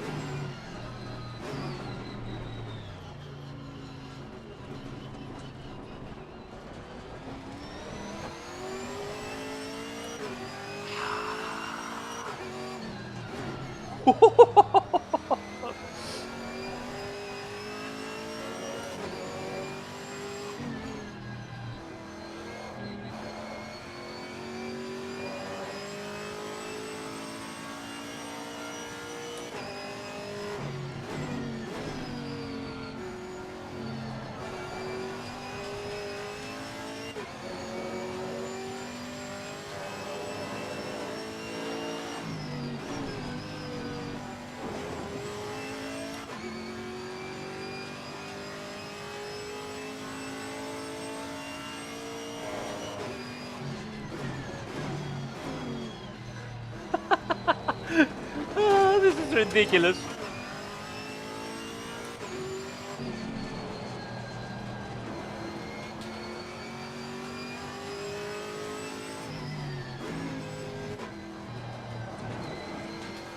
There's so much violence. Why this thing is so violent?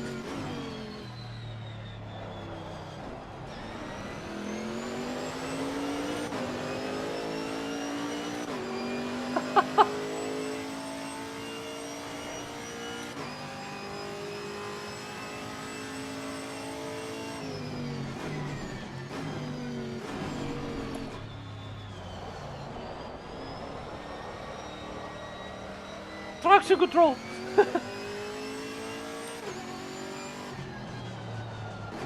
Whoops. Yeah, that's what you get when you don't go slow in. But it has a surprisingly good front end for such a massive car.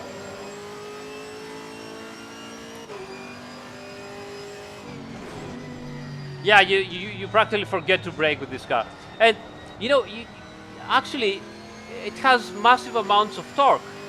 And you don't really need to downshift, but you do it just to listen to it.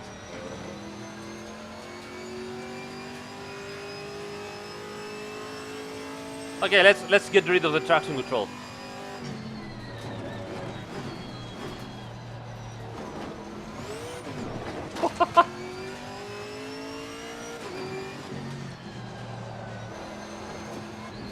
It also has traction, kinda.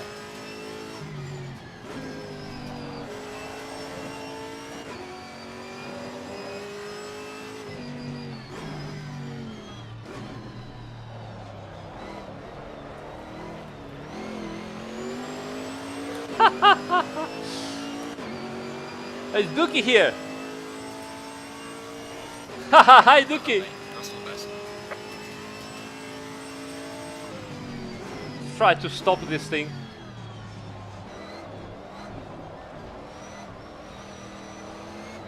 Ah, I was afraid to push it. Oh!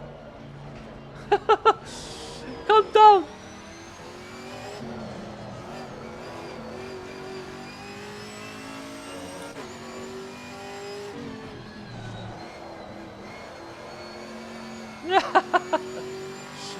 Here's another dash.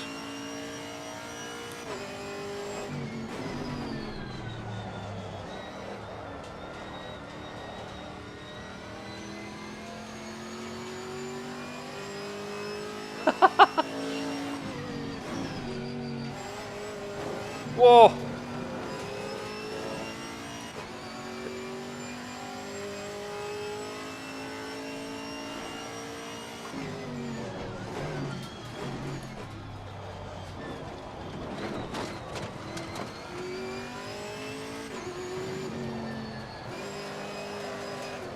Ah.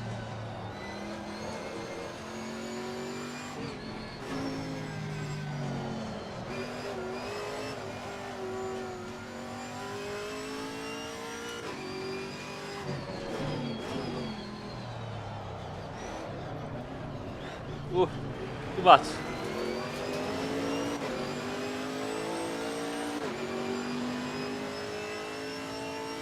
I don't know, Max Daniel. Thank you, Mayo, Yorgos, and Ian Gilby.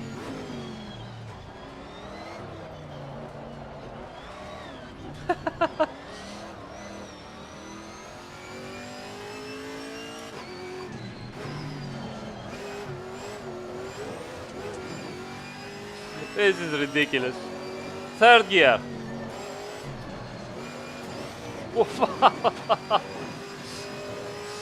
Oh, what a monster. What a monster.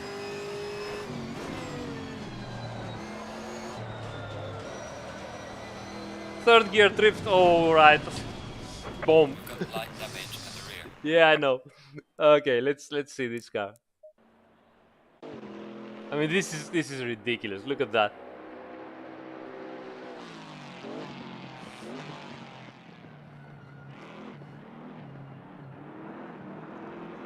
Listen to it.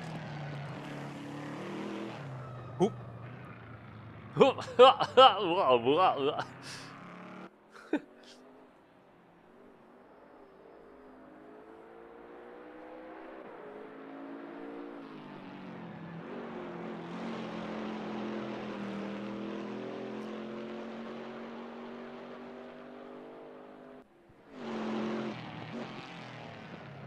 The Ziggy Delivery Simulation 2020.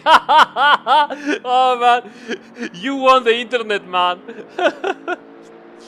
In real life, I now drive a Miata in BFL, an old Miata.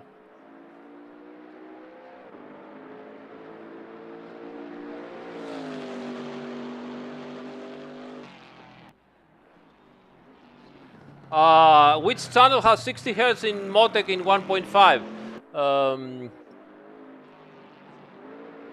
Where is it?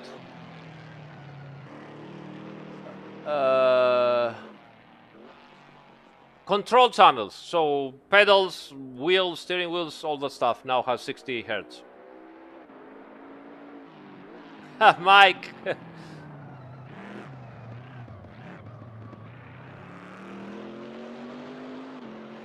Maybe later, Albert. I don't know.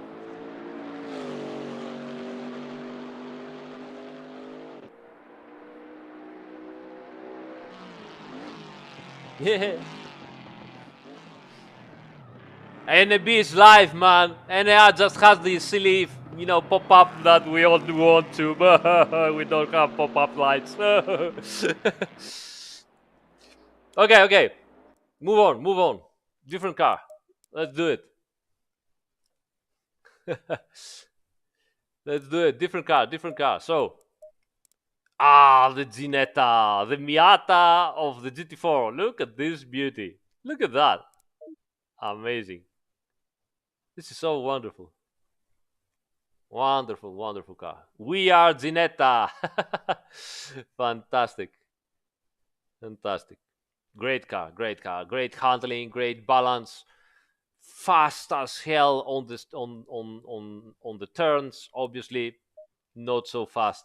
I mean, look at this car. I mean, you see all the other cars. There are electronics here, electronic commands and motecs and stuff. So what happens in the Ginetta if you have something problem with the electrics, right?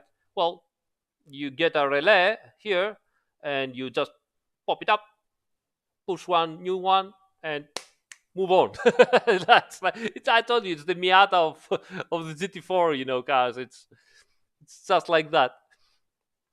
Look at this. Look at how nice it is. Wonderful. Really wonderful. Pumps and everything. Full course yellow. It's a switch. Wonderful. All right.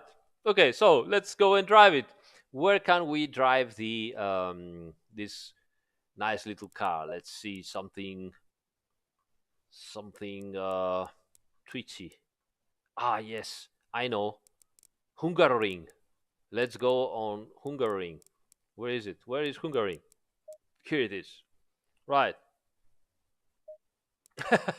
This pretty selectors will break every week. Okay, let's go in. Yes.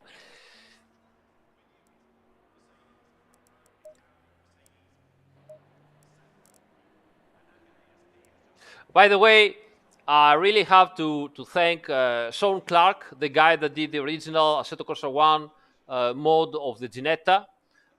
Because of the lockdown, the whole manufacturer industry and workplace shut down for the lockdown. And there was no way to talk with them. We had really big problems finding data. I talked with Sean.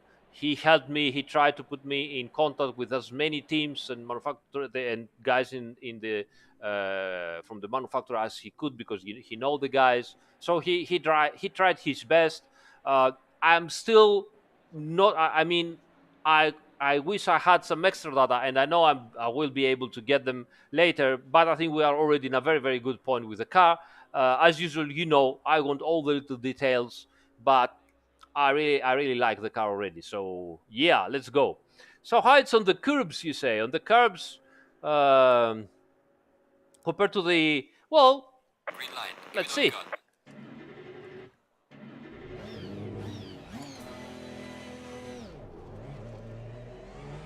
Low tire pressure. Stay clear of the curves. Listen to that. Now this is no small 2-liter engine. This is a proper V6, 3.6 liters. So this car has power, 350 horsepower, very very lightweight, very lightweight.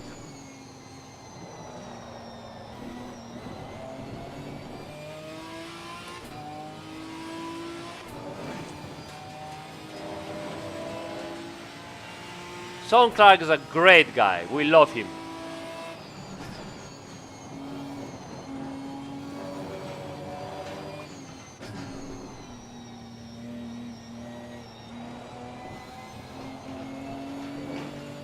Look at how planted this car is. Add lightness. This is, this is it. Look at that. Boy, the suspension and the dampers on this car is amazing. It just stays so much planted. It's unbelievable.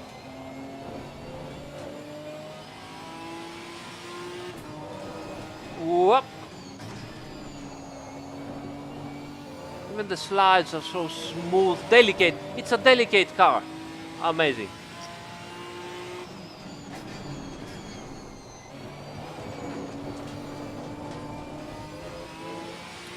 I love it. It really reminds me of my Miata sometimes. Obviously much better. Whoa, too much. And because obviously the engine doesn't produce amazing power, they let it pretty much unrestricted. And the only thing that restricted was the rev limiter, which means that you can rev it up to the level limiter and it keeps pushing and pushing and pushing.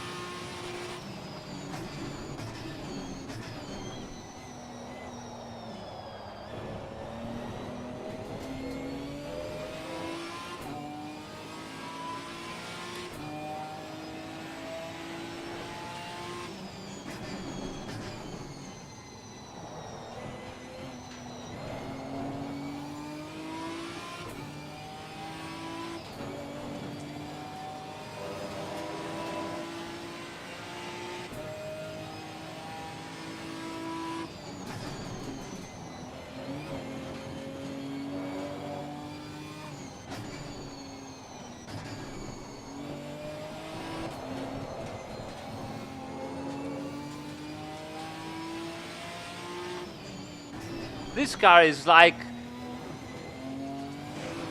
I am speed. I want to go faster everywhere. Everywhere, drive me as hard as you can. I mean, you have, look at how different it is from the Camaro that we drove just a minute ago. Camaro was so violent. And this is like, no, more, push more. That's not enough. What are you doing, you muppet? You have to go faster than this. If you don't know how to drive, change with someone else that knows better.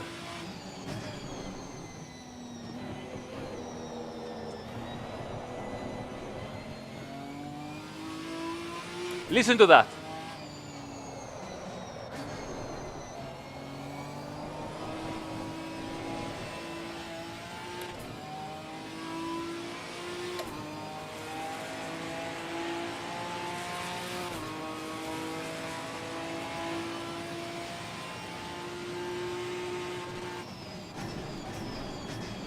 And the braking distance is ridiculous. It's almost shorter than a GT3. Look at the braking distance. Ta, ta, ta, ta. And it stopped already. That's it.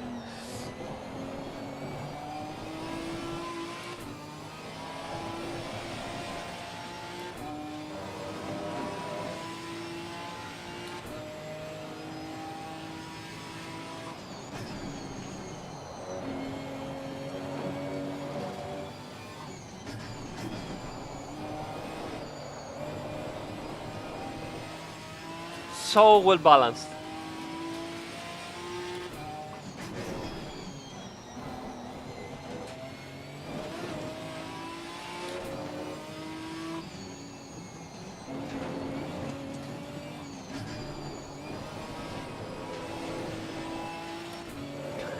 That's amazing. It's just a toy.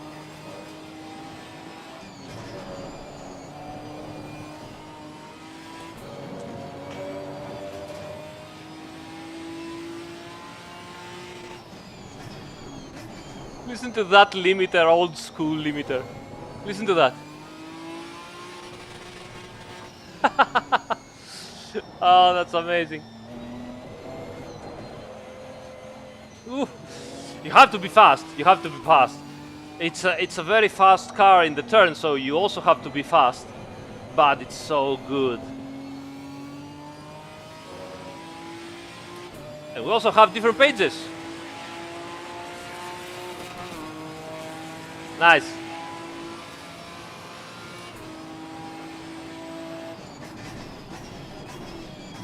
Ah, I've made it.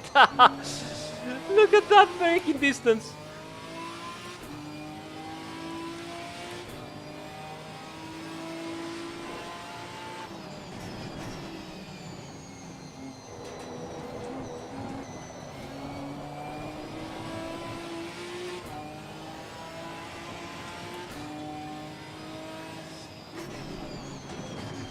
No, not maybe some with that car, but other cars usually no. Look at the replay. I mean, hear to that car screaming. Listen to that.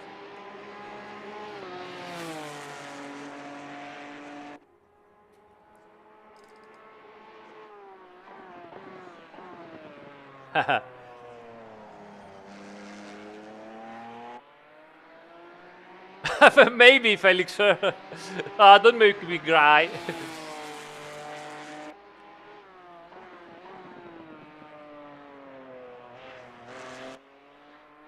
Look at it. Look at it. So like, boop, boop, boop, boop.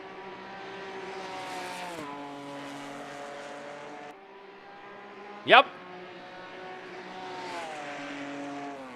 Look at over the curbs. Boom. Amazing. It's so light. Also the hub and the suspension.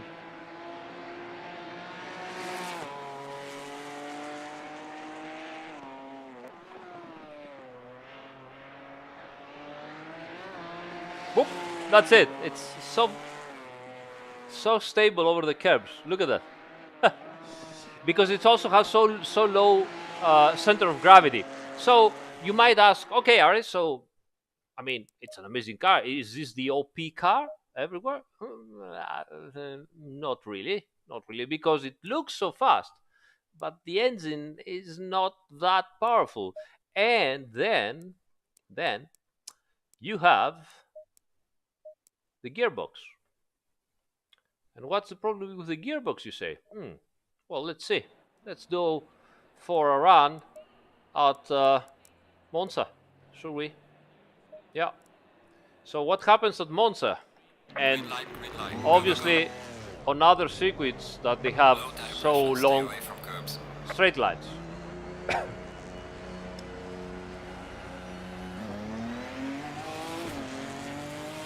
No, Sergio, domani esce, a una certa ora.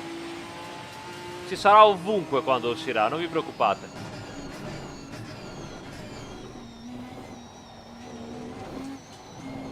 Look at how it changes direction like snap.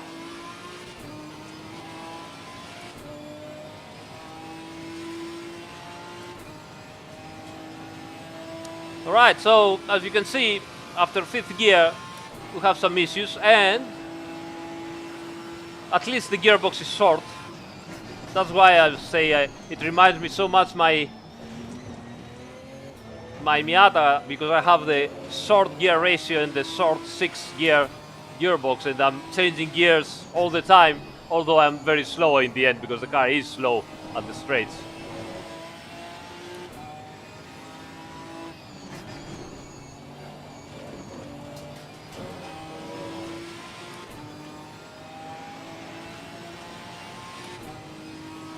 Let me go to a long straight, not here yet.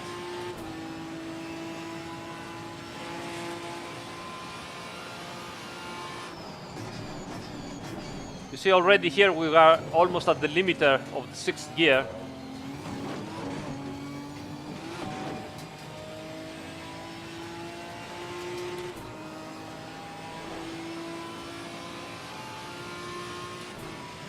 We will drive the Maserati.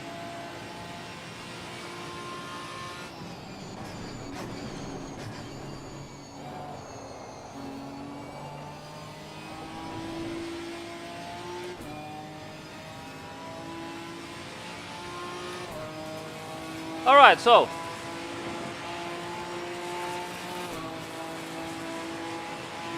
and we are at around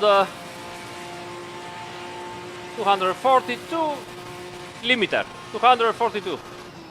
That's it, 242. We have a limiter, and it probably should be even lower, and I have to check that out. Now, why is that, you say? So what's the problem? Well, the problem is that all the other cars here at Monza arrive at over 250. So yes, you are usually 50 to 20 kilometers lower top speed than everybody else practically on long straights like that. Nothing you can do about it. You gain some, you lose some. All right, yeah, Paul Ricard is RIP. Okay, so let's move on. The KTM. Oh, look at this baby. This is the most alien car. Actually, I had the great luck to drive the street car, not that, of course, with the whole cover, but the classical KTM. And yeah, it's a great car. I don't know if you have seen the video. We have the video on the old channel called Game and Track. If you haven't, let me know and I will post the link if you want to see some drifting on the KTM. So yeah, we have this great car here. And what can we show on this car? Well, there is something we can show on this car actually, which is interesting, I believe. And the thing that we can show is that, this is how you enter the car. So, this is it. I mean, how crazy is that? Tell me, how crazy is that stuff over here? Can you imagine this? Look at that. Look at that. Thanks, Cuckoo, for subscribing. I mean, look at that. Boom, boom, boom, boom. I could stay here for one night.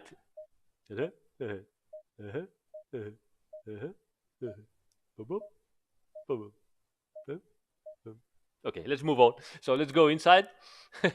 Look at this thing coming down. Bum. Bum. This, I mean, KTM Crossbow. KTM. What you guys are fuming? I don't know what. I mean, what do you use to think about something like this? I mean, come on, guys. Seriously, what is this stuff? And I don't know if you know about it. This car actually doesn't have proper seats, but you do sit on the Kevlar chassis.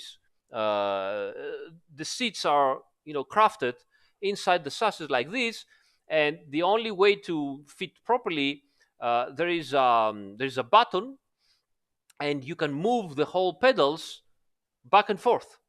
So instead of moving your seat, you move the whole pedals back and forth, and that's the only thing you can do practically. So yeah, this is how that car works. All right. So, all right. Let's get this car and let's go where? I don't know. Uh, uh where can we go? Can go at Silverstone, but to be honest, I'm afraid to go at Silverstone with this car. Let's go at Silverstone. Let's go at Silverstone. All right. Yeah, I heard about that. The 600 horsepower GT2.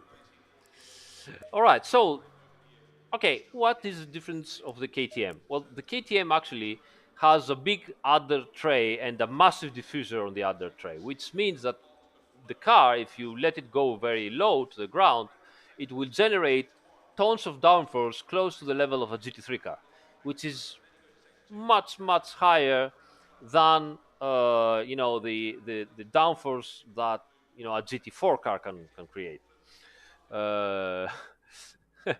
So well, everybody had ABS, so they had to implement it because otherwise you have big competitivity problems, especially when it rains. Um, so the problem here is to limit the car performance. They had to obviously limit the engine as usual. That's okay, but the car still goes very fast. So what they did was they raised the car a lot. The car, as you can see here, it could go much lower. You can see the gap on the fenders, okay, and it could go much lower, but they raised the minimum ride height a lot from the BOP. So actually, the BOP says that okay, this car cannot go very low because it will generate massive amounts of downforce. Look at this diffuser here, double, triple, everywhere. I mean, look at how deep it is. It goes straight here. The whole under tray is, covered like that. So it could generate lots of downforce.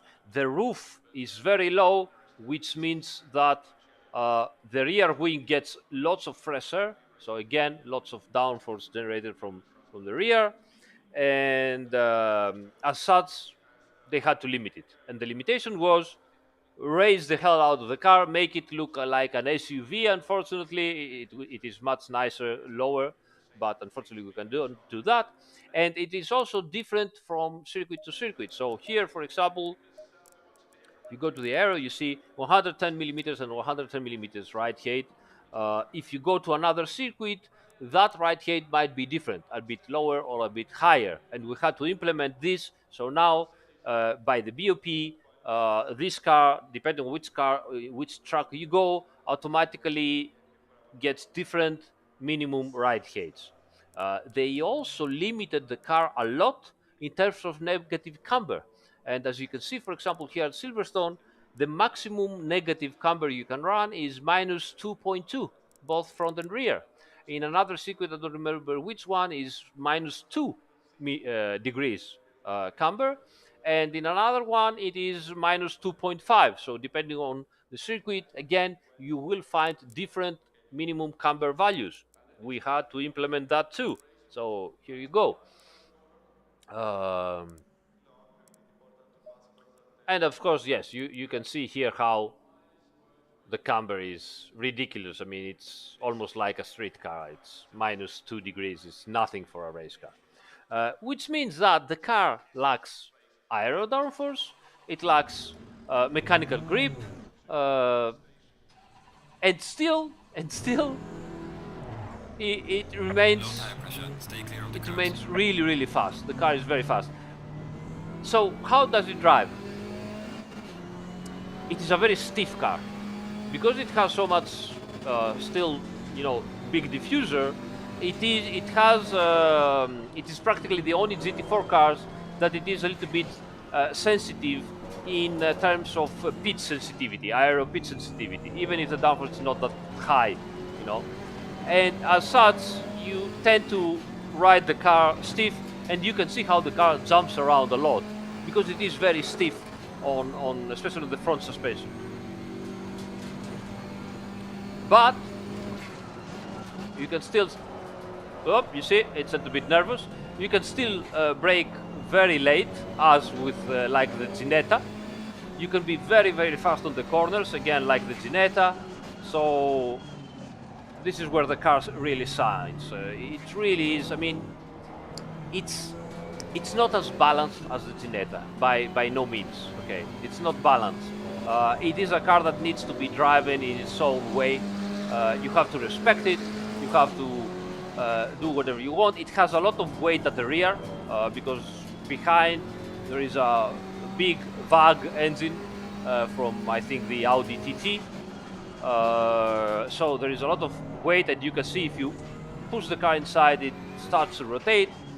But it is agile, it is fast, it has lots of speed inside the turns, so it really is a great car. Another car that can win, no doubt about it. I mean, pretty much all the GT4 cars can win, so.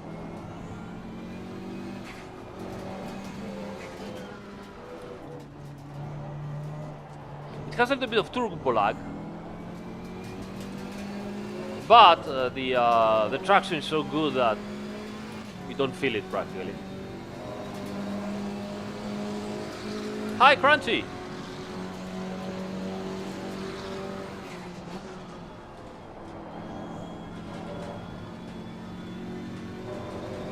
The car is amazing, yeah. It's an alien, complete alien. It's a different level of a car. Look at this, you see how it rotates, but then you can control it going on the accelerator again. Look at it. You see, every time you turn in, it starts to rotate, but it does in a gentle way. You have to learn how to do it. Don't let it rotate too much, because then it bites you back. But when it starts to rotate, you wait to point to the apex, you go on the accelerator, and the car just instantly regains traction, moves on. Look at that. Whoop, on the accelerator, and go. You almost drive it like a front-wheel drive, you know, you just make it rotate a little bit of the car in turn in, and then you go on the accelerator, and it sticks.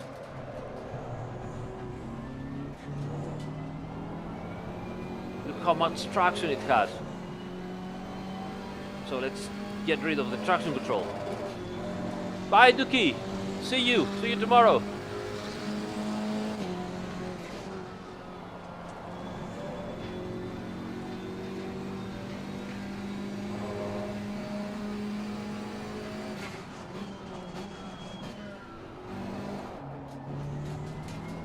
Look at the traction, I'm full throttle in first gear. Look, it just goes. Even here at Silverstone, it's so bumpy, it just goes. I'm sure the aliens will be very happy with this car. Look at this, it's amazing.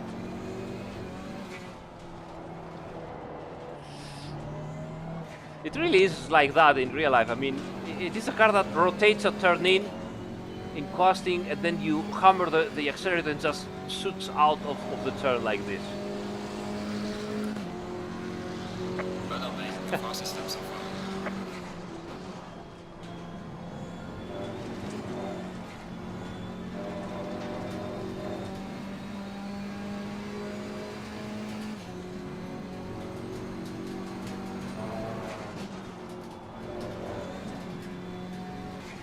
When it starts to rotate, just don't be afraid and go to the accelerator. Amazing. Buonanotte, Halilola.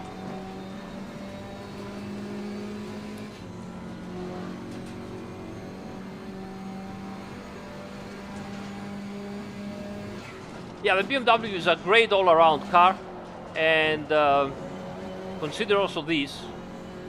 Since GT4 cars are lower level cars, you know, it's introductory series, so the drivers have to learn. The more the car is easier to handle, the better the drivers can push to the limits. Now that doesn't mean that the drivers are not good. On the contrary, we have some amazing drivers in GT4, but if you give them also a car that, you know, they can trust, and the teams behind it can deal with it, then they can, get even better and get better results.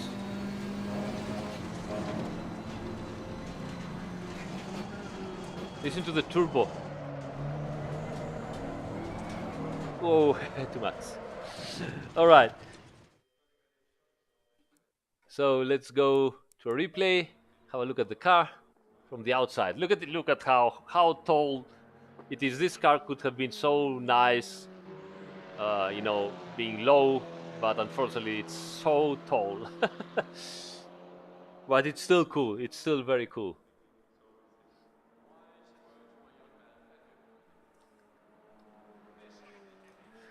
Who is Princess Peach and Gandalf? Princess Peach and Gandalf, the Grey. Yeah.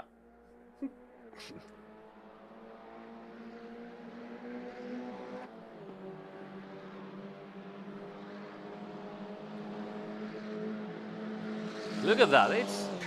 It's. Did you hear the turbo? Choof. Did you hear that? Listen to that.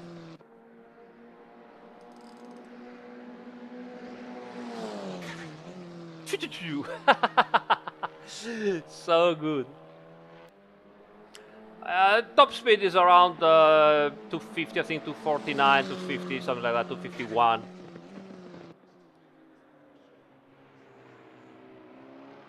Mr. Git, hi mate.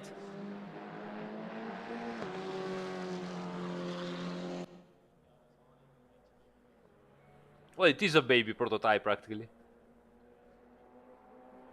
Not easy to tell. Not easy to tell. Those cars we did the test. They are so close one to the other. I mean, we're talking like 1/10. So we'll see. We'll see.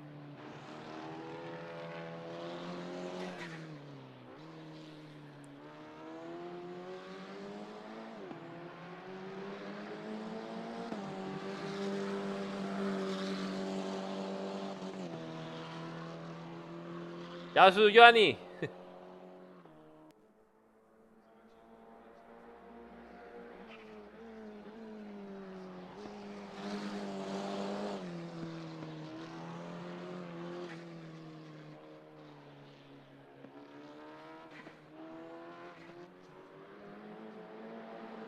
Look at that. All right. Okay. Enough KTM. Let's go find a different car.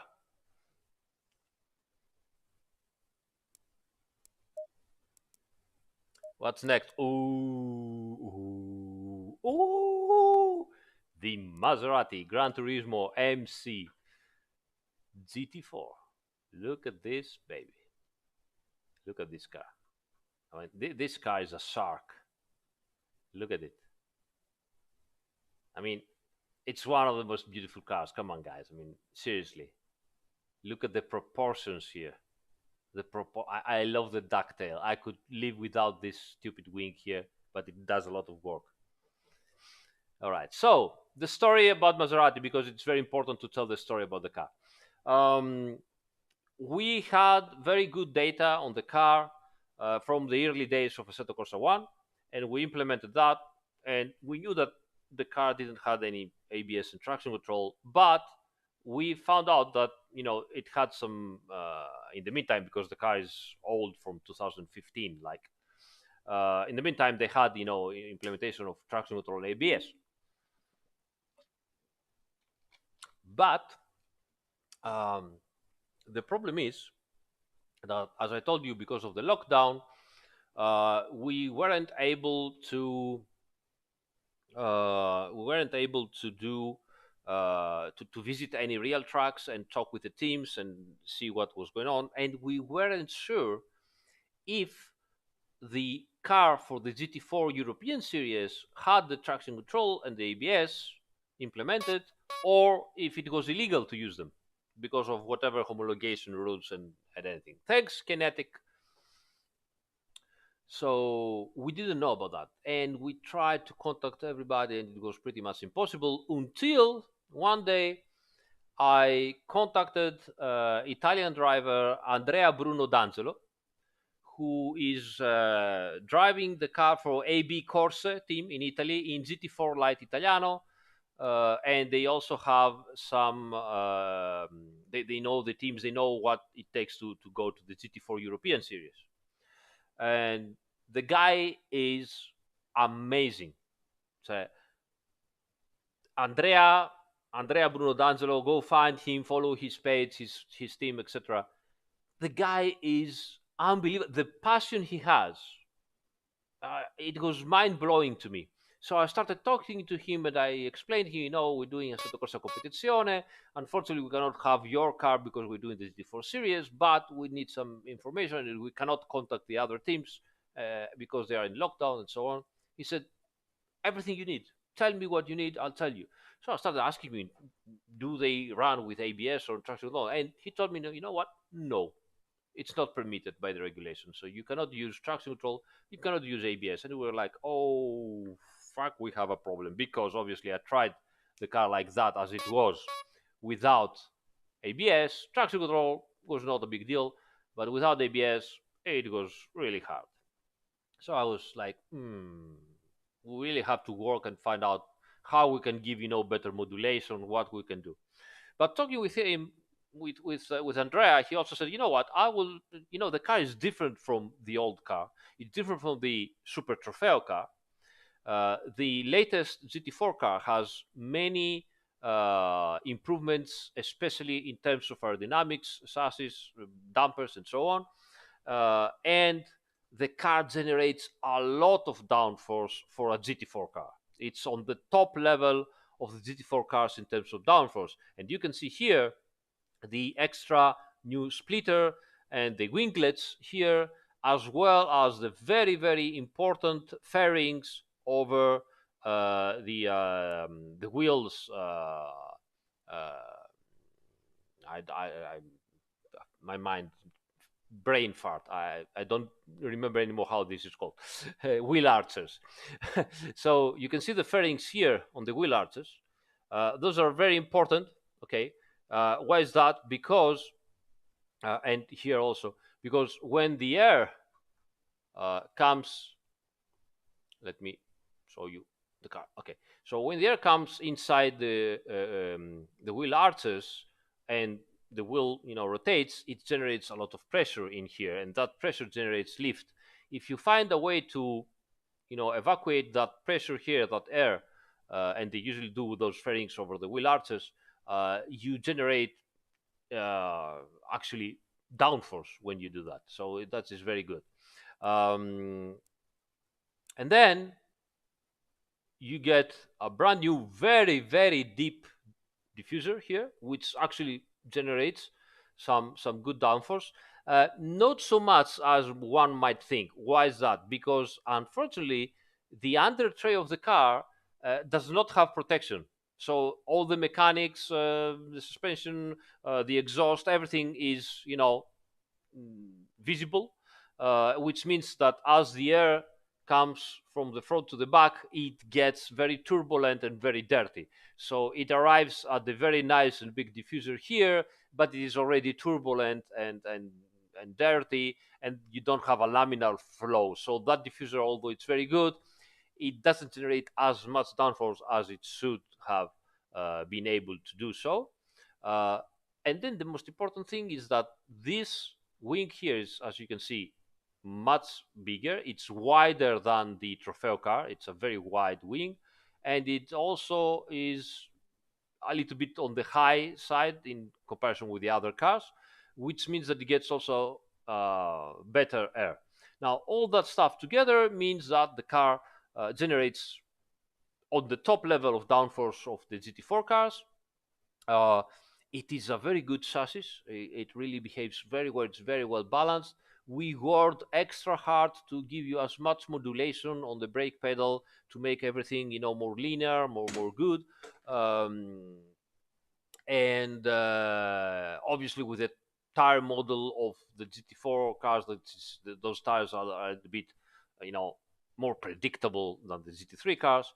And I'm happy to say that with a little bit of work, the car brakes really well. It accelerates marvelously. It has tons of grip inside the turn. Let's have a look also on the inside of this wonderful Maserati. It was a little bit of a, it's a little bit of a joke. So here you have, for example, the fog and um, the switch for the fog lights and for the air inside the cockpit and so on. And actually, on the manual we found out from the car, it says this doesn't work, that doesn't work, because when I asked also Andre and told him, well, what happens when it rains? It says, well, we might not even participate because it makes no sense. I mean, you cannot really outbrake the other cars with the ABS. You cannot do anything, and it's dangerous, without. And also, he told me that on some circuits they simply do not participate, especially on circuits that they are stop and go, because the problem is even if you can do a good qualifying lap, okay, uh, on the race it's risky because you always have to be very careful, and if you make a mistake and you need to brake more and go into the ABS, you don't have it, so you will lock everything and you will, even end up longer than normally, and you probably, gonna hit someone or just go out of the track. All right, so confirm. Where should we go with this car? What should we do with this car? Um, you know what? I'll go back to Brands Hatch and show you how you really can afford to race this car even into a twisty and bumpy track like Brands Hatch. Okay, so let's go there and see, and then we can try maybe on a range and see what happens. But actually, you really can make proper lap times with the car. Okay, there is no room for error. It's incredibly satisfying, but you can really work the car. So obviously you can see aggressive preset already a 95 brake power. Why is that? We give you a little bit of help to modulate the brake. If you are so good, or if you have a pedal set that you can really give lots of power with a load cell, you can take it to 100. But I think you will find already even the safe setup has 90. I'm pretty sure that you will be able to work out with it. They cannot use ABS and traction control. It's not permitted by the homologation, the rules. The car has been homologated without them, and they cannot use it. That's it. No, there is no traction control and no ABS in this car. Nothing to do. Green light. Go, go, go.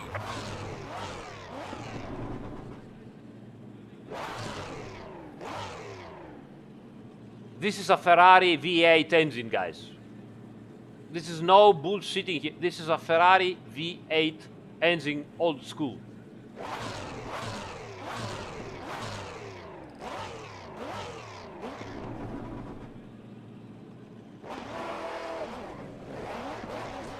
Low tire pressure. Stay away from curbs.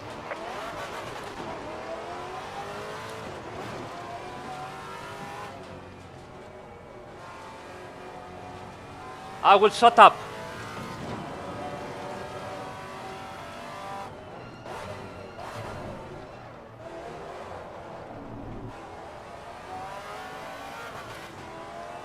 Ha ha!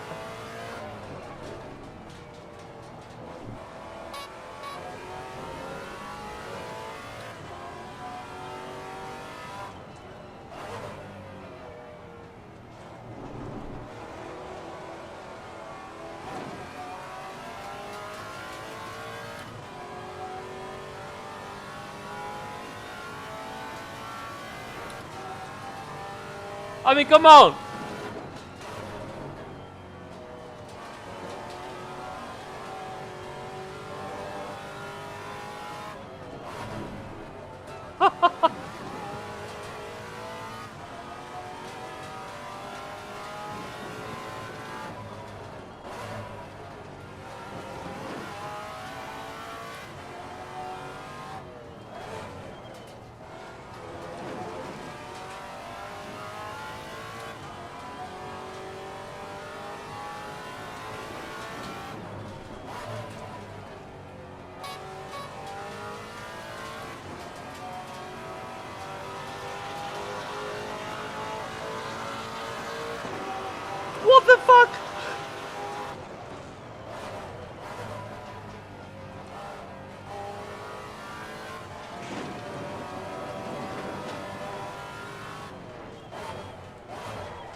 ridiculous.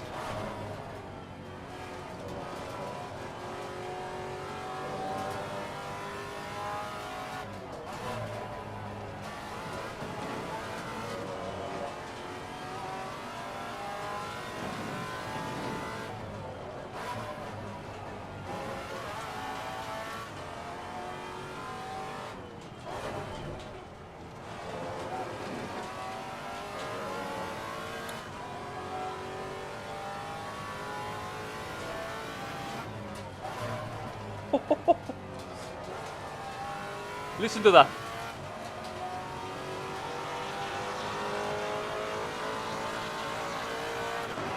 Well done, mate. This has been your personal best.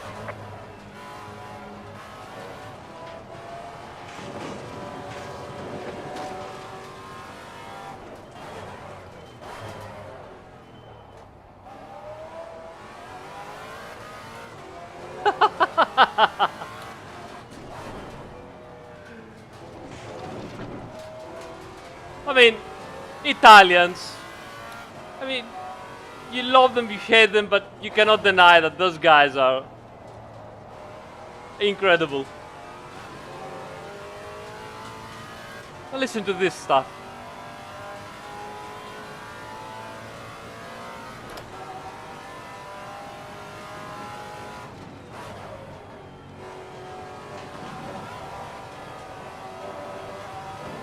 Woo-hoo.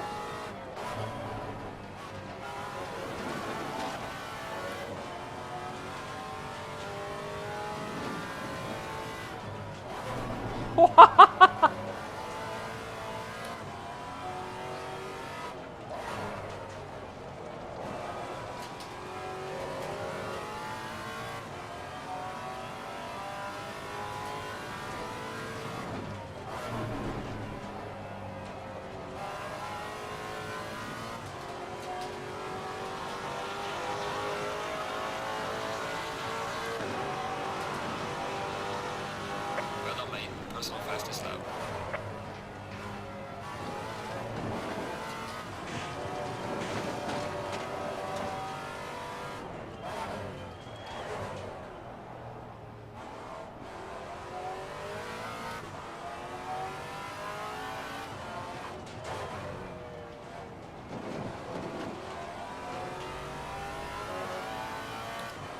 Let's do a proper lap.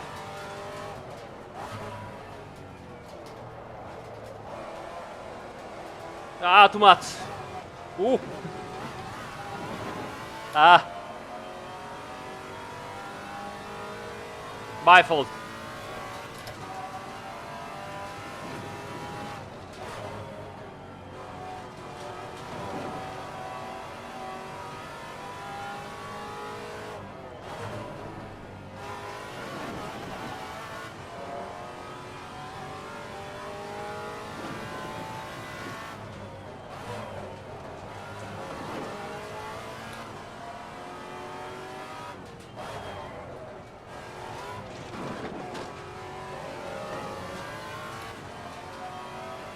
What an amazing car, guys. What the satisfaction you get by driving it close to the limit is unbelievable. When you start going, I cannot talk.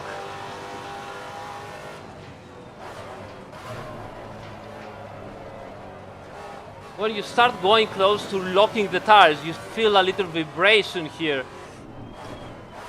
Then you know you have to modulate, and the rear end starts to swim around. So cool. Oh, you saw how I locked it to be the rear end.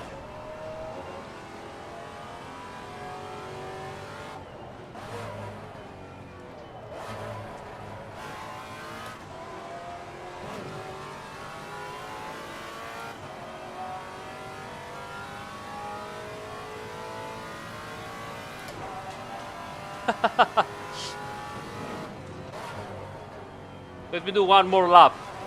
This and one more. I want to push it.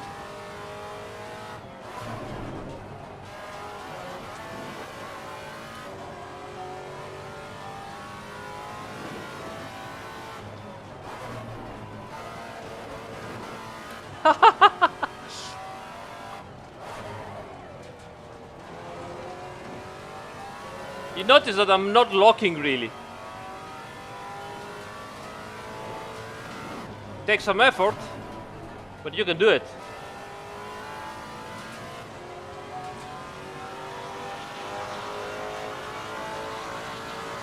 Okay, let's see if I can do a proper lap.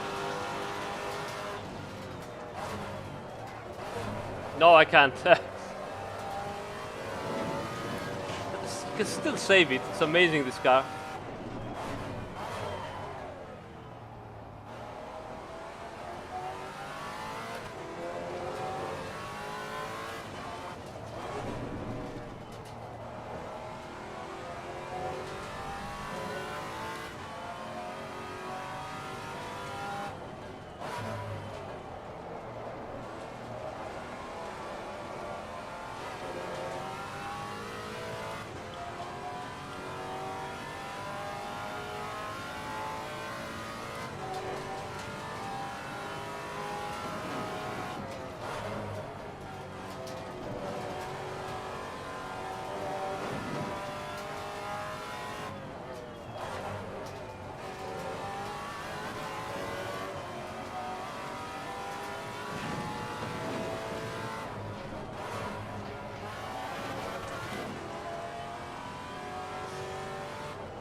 Well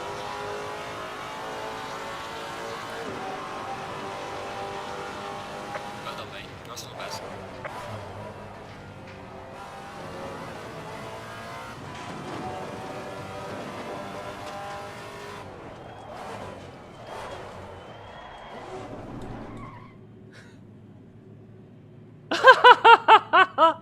This is ridiculous. Oh, come on. Oh. I mean, seriously, what is this thing?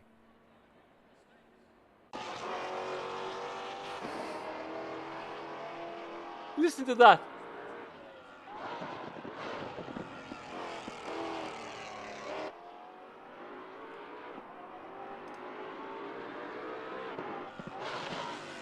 No, well, it's much hotter now, and I'm running with 62 liters, while yesterday we were like 20 liters. I can do, without having practice, about half a second slower lap time with the Maserati here on this track, which we know it's worst case scenario for the Maserati. Maserati needs also some straights to bring the power.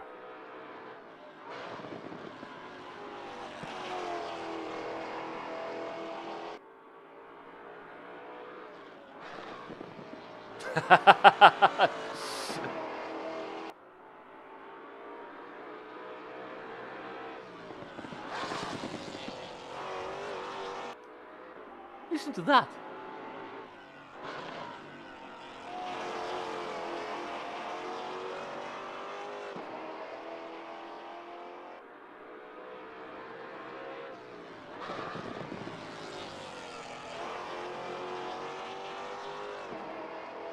Christian è diverso nel senso che sono contemporaneamente più facili e più difficili. Sono più facili perché le puoi riprendere, cioè se una GT3 ti scivola al posteriore, non dico che sei morto, ma rischi tantissimo. Queste scivolano più facilmente, ma le controlli, puoi driftare, hai opzioni da fare, puoi fare insomma diverse cose, perciò è diverso. Proviamo il bagnato. Proviamo il bagnato, non ci ho mai provato bene, diciamo. Proviamo il bagnato. Andiamo a Chialami col bagnato, perché vorrei anche mostrarvi una cosa dopo. Non nei team ufficiali, però a vie esterne siamo riusciti a fare qualcosina. Su qualche vecchia GT3 e una vecchia GT4. Allora, Chase Cam, Aculex. We don't do this thing here, son. Sorry. Ok, dove andiamo? Andiamo a Chialami, sì, Chialami. perché poi su Chialame vorrei mostrarvi una cosa. Vabbè, medium rain, vabbè dai, non esageriamo, ok? Ah, tutte.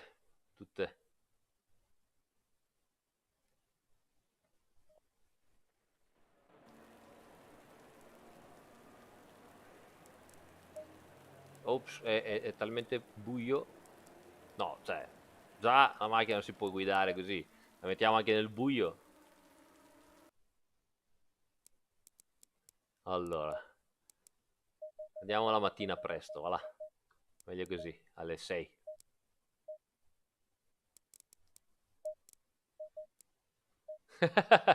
Sì, dopo ti faccio vedere. Yeah, I'm gonna show you later for Aculex. I was just, joking around.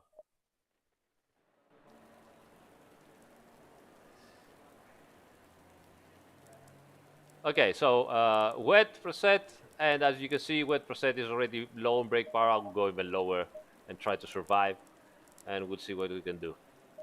Baguette.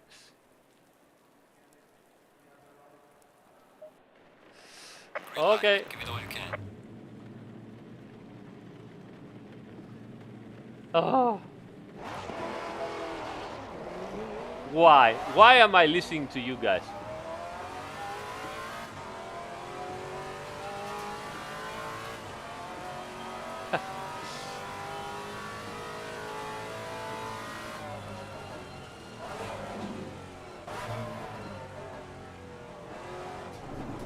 Wait, the steering wheel is so light. Oh.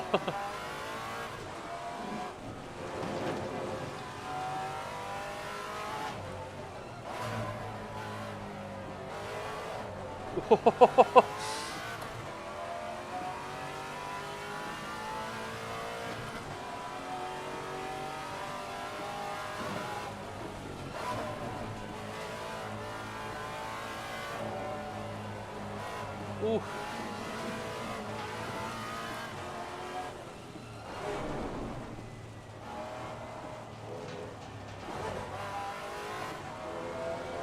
Need some more rear brake bias.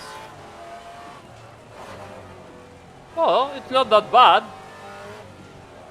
Whoa.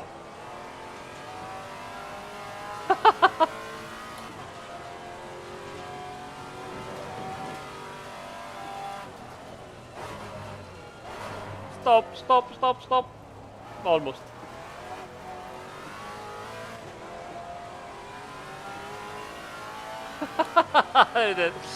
Why, guys? Why are you making me do that stuff?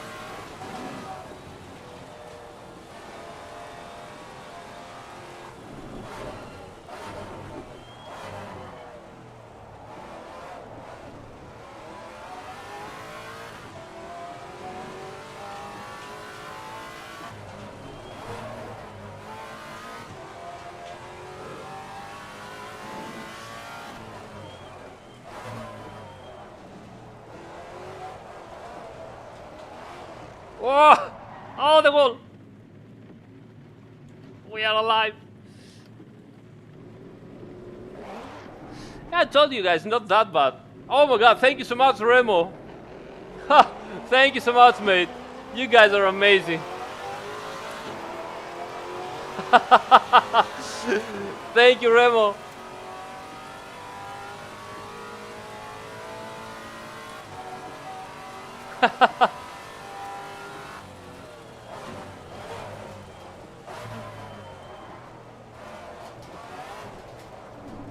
Oof, oh. I need a round wheel.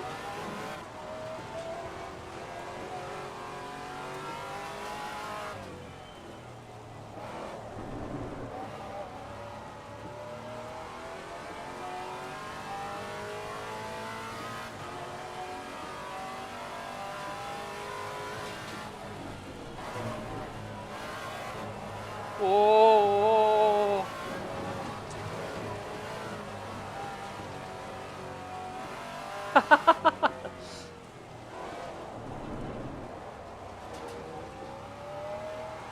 Okay, I'm overdriving now, of course.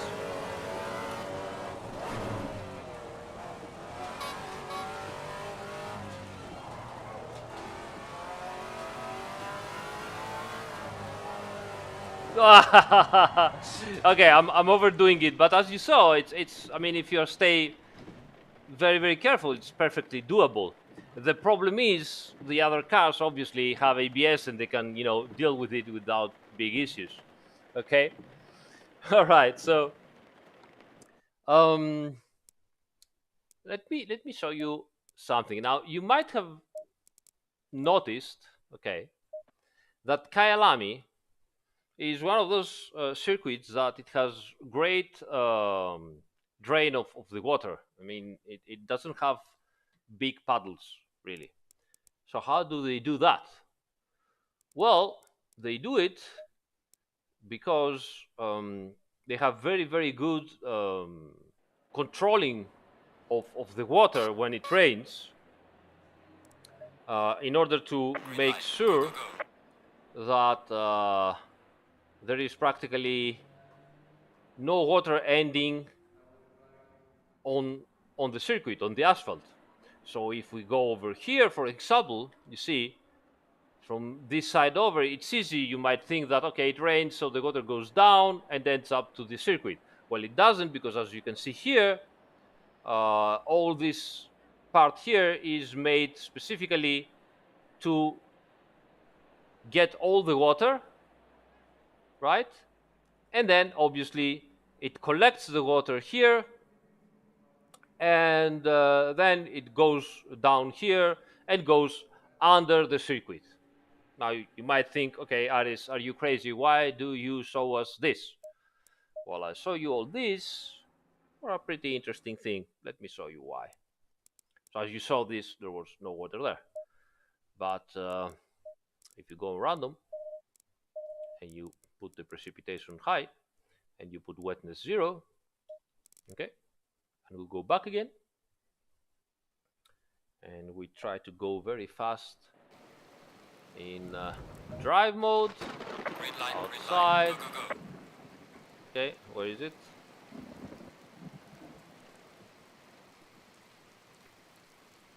I don't even... Ah, here it is. All right, yeah, here it is.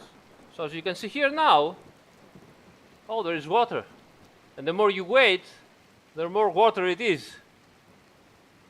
You can see the water here collecting.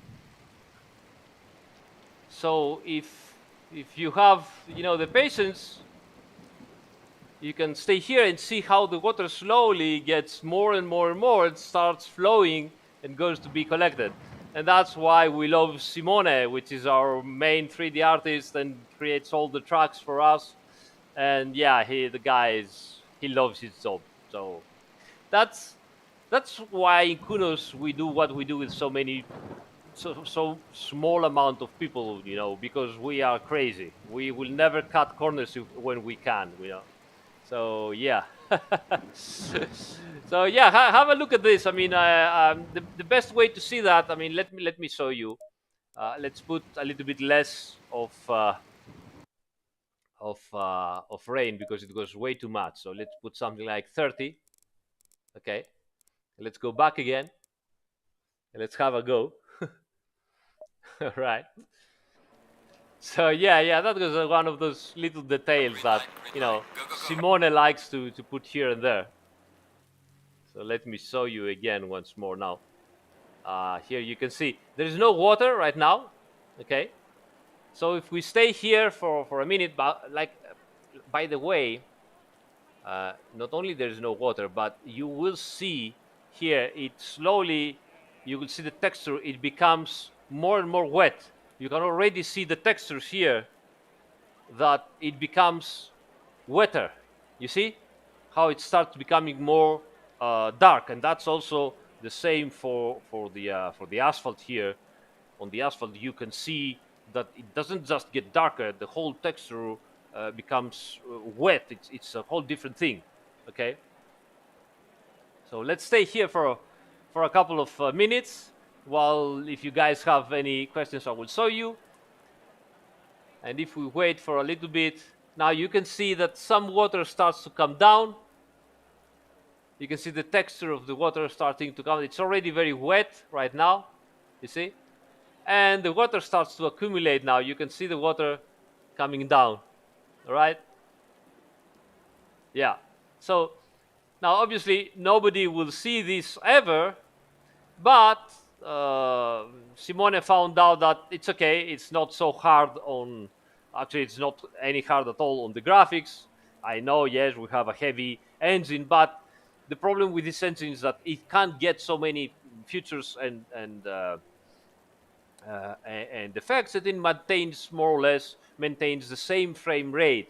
The problem is that the frame rate never gets very high, So this thing practically doesn't takes off any frame rate at all, and so Simone decided to, you know, to recreate this.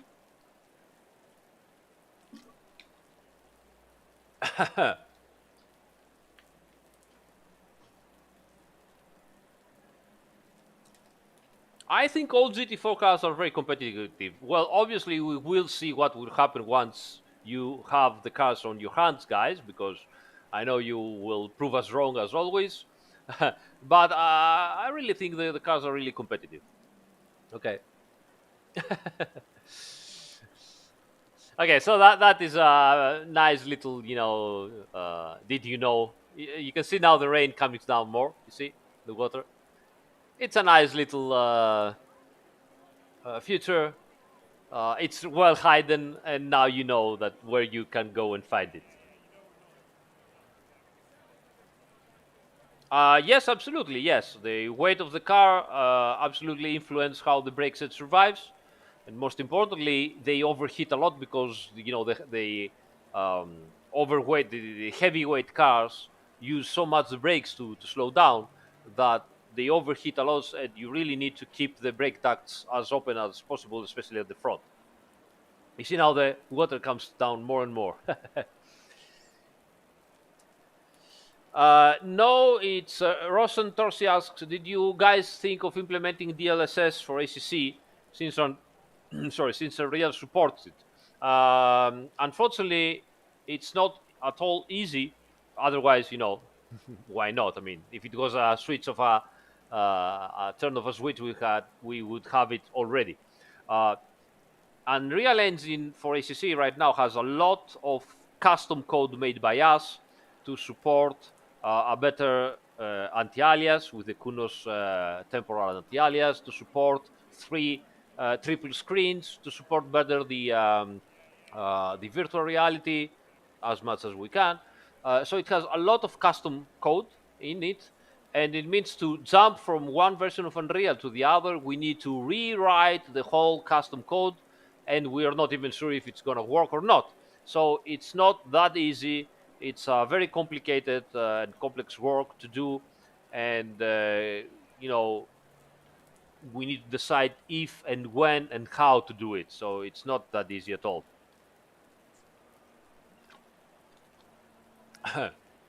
All right, so okay, let's move on and let's get a different car.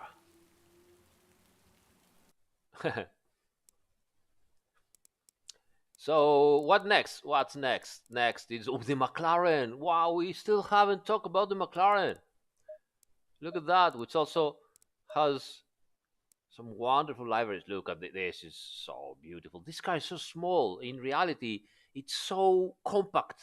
All the cars nowadays they get bigger and bigger and bigger. The McLarens, I love them because they are so compact. And this car really is so small. It's amazing. Calinista Graziano, buonanotte. I don't know about that, guys. Um, so here it is. Yeah, let's have a look at the McLaren.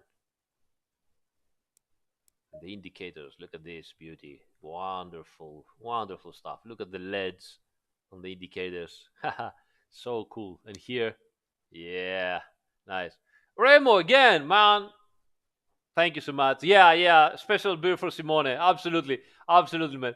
Thank you so much, guys. I mean, honestly, you guys are out of your mind. Thank you so much. Amazing. Amazing. All right, so doors. Look at this. Boom. Look at how it opens. Now he's all Gergo here. Look at how it opens. Stop. Stop. And let's go inside. Inside. Nice. Look at the door again. Pum. And the inside of the car, wonderful interior, all carbon fiber chassis, amazing car. Look at this, wonderful, really, really great. So, la gente ama le GT4 perché è una guida più pura, più vecchio stile, no? È meno complicata, ma anche più, cioè, ha bisogno di più impegno. Yeah, exactly, Voodoo Child. Yes, yeah, they're so compact. Yeah. Boom. All right, so let's go back. Get this. Where should we get the? Where should we go? What do you want to see with the Aston? I don't know. Let's go over at Suzuka. Yeah. There is a camera switch. You just, you go here, Alex. You see, here it's camera. It says camera.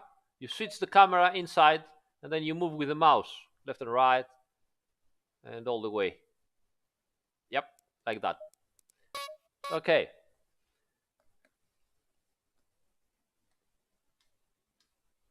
Oh, that would be great.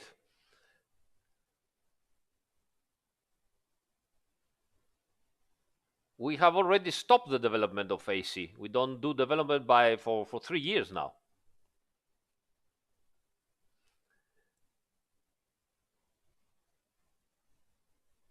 Yes, I will show you in a minute.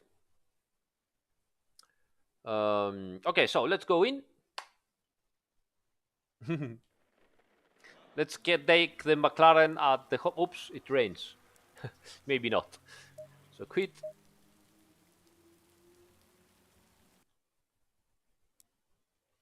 Let's go back to clear. Back. You want the McLaren Bathurst, all right, guys? I'll take the McLaren Mount Panorama. Okay. Okay, let's go early in the morning. Mount Panorama is amazing early in the morning.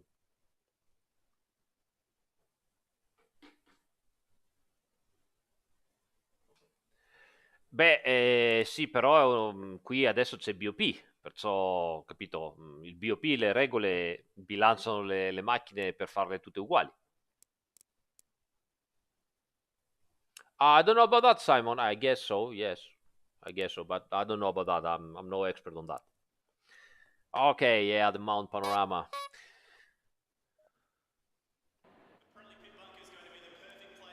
Bratwurst.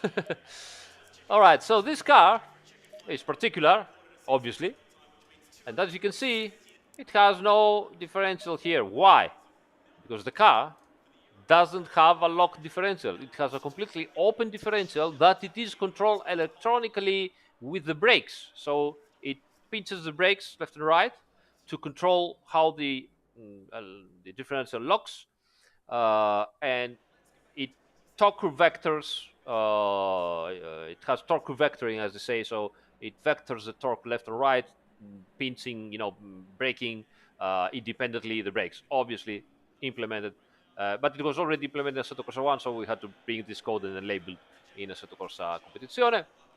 It also has torque vectoring while braking. If it understands that you're going in too much of understeer situation and you're asking for the car to turn, it doesn't turn. It will brake independently the inner rear wheel to help you rotate the car and go in. And it also has, as you can see, it doesn't have a brake bias here because it has the electronic brake bias, active brake bias from the street car, which means that depending how you brake and what you do with your steering wheel, your inputs and the G-forces and everything, it understands and moves the brake bias front and rear automatically on the car. Again, this is implemented inside the Assetto Corsa Competizione for version 1.5. Right, so let's go in and try the car. Green light, go, go, go.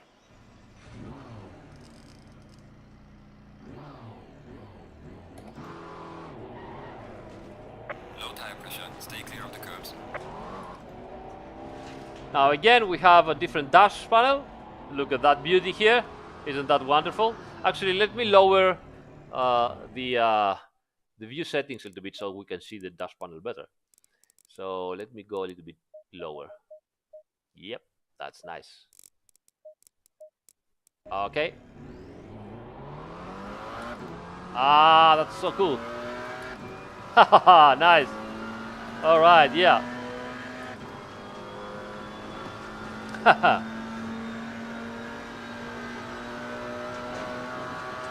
So this has, again, another heavyweight car, very, very heavy, 1,600 kilos because of the balance. The car is lighter in reality, but the BOP, you know, the car was so fast, so they have give it a lot of balance. It has lots of downforce, this car, and so to limit it, for this car they decided lots of weight and limit the engine, which is practically much less horsepower than the actual street engine. So again, we are about 430, 440 horsepower, something like that. But the car is really cool. I mean, it has a, you know that the early versions of the McLarens, the 12C, the electronics weren't working so well together and the car were a little bit snappy, but car after car they improved their electronics, and now the car are real driver's car. They are so much better to drive. You practically do not understand that the electronics beneath are doing work for you. You just drive and feel a very well balanced car.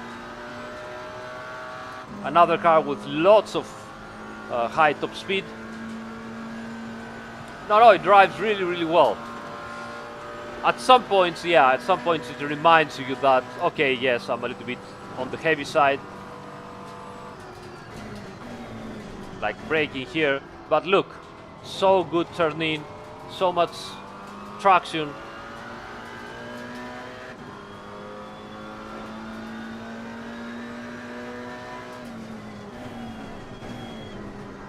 And you can go over those curves and practically nothing happens. Yes, you lose some time, but who cares?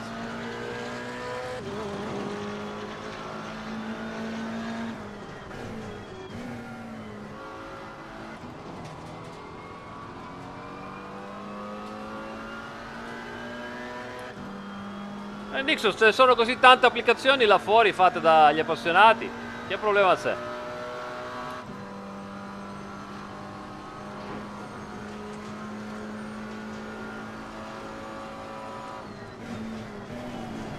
Look at that. Look at that. Did you saw how the car managed to do the turn even if I arrived so fast? Because the electronics helped me to rotate the car.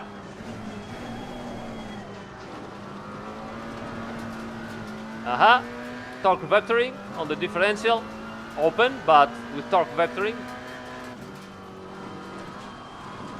Fantastic. Ooh, go up.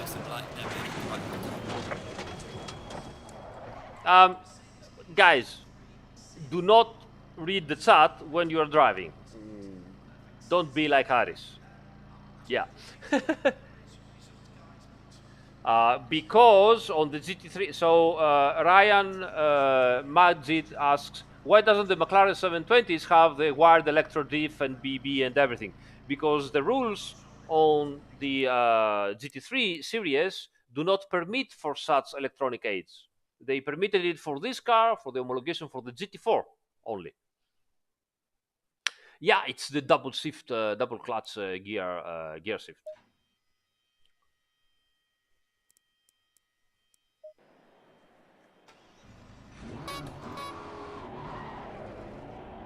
Low tire pressure, stay away from curbs. All right, let's go for another lap, a proper lap possibly.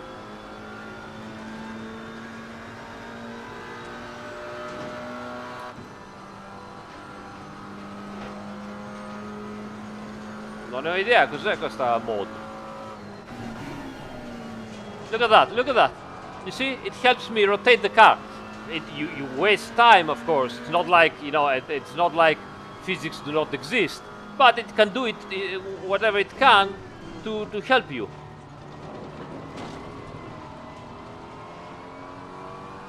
Okay, let's get off the traction control.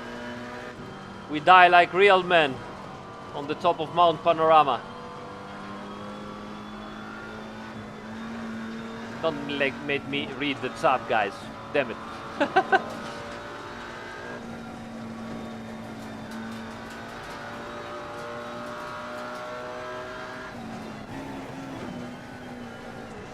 GT4 cars without downforce here are not so easy.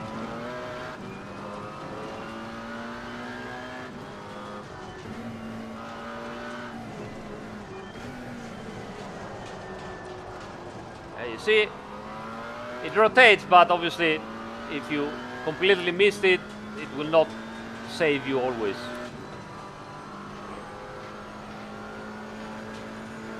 No, I don't think so.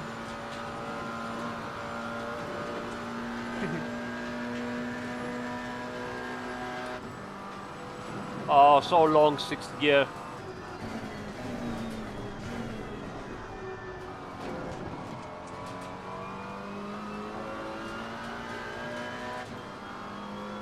Another very, very fast car for the category.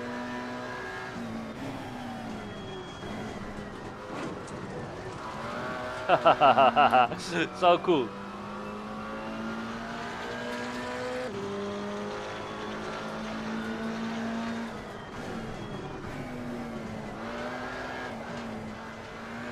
The problem with the open differential is that at the end, you know, if you overdo it, it cannot help you like a proper lock the diff, and you're losing time, you know, spinning a little bit. And if you're not spinning, then the brake stops, you know, the wheel spinning and stops you for going ahead. But if you drive properly with clean lines and smooth driving, then it is very, very fast. Look at how fast it is here. Whoop. Very safe car, very easy to drive. Very, very good car. You're gonna love this car.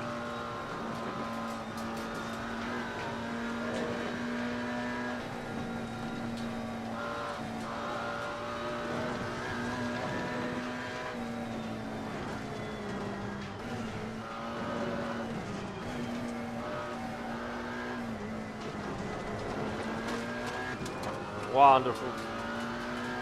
That's a great car.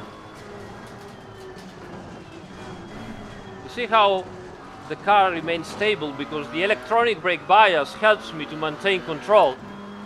Even on situations like this, downhill on crest and everything, I'm hard on the brakes and keeps on moving forward and backwards to help me maintain the best stability. Yeah, technology. Good stuff.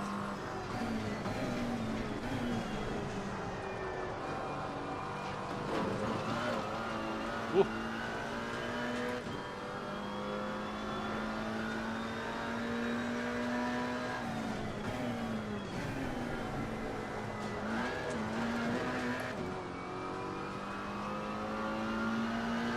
Might not be the fastest lap so far.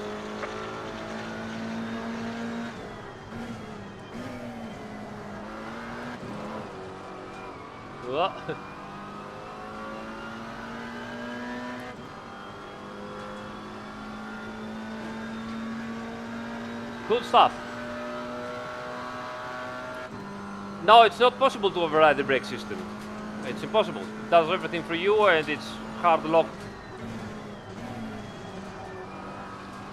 But believe me, it's like you don't need it. I mean, it works really, really well. Obviously, I'm pretty sure that some people, you know, that have particular driving styles might not like it, and you know, they might go to other cars. But for the most people, I think they will find this car extremely stable to drive, extremely safe and fast at the same time.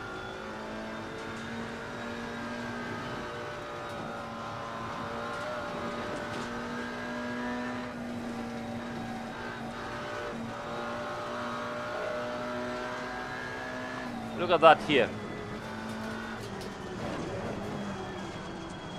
You see?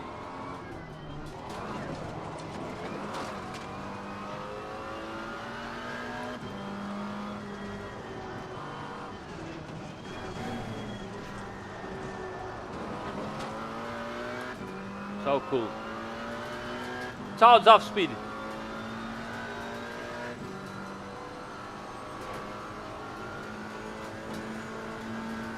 Yes, yes, absolutely stunned. This car also, like BMW, Camaro, Audi, all those cars have much more tire wear than the lightweight counterparts, like the Ginetta, the KTM, the Alpine. They have less tire wear.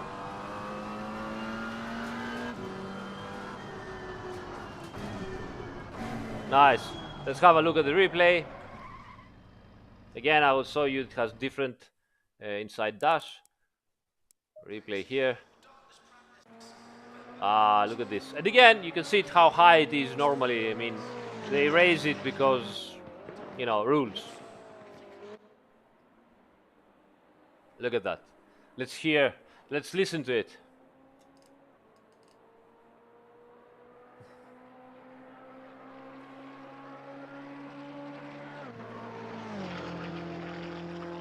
Brian, I don't know. I don't know, honestly.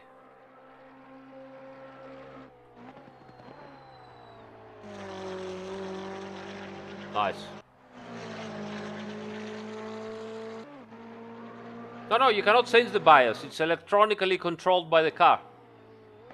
Dynamically while you're driving, depending on whatever situation.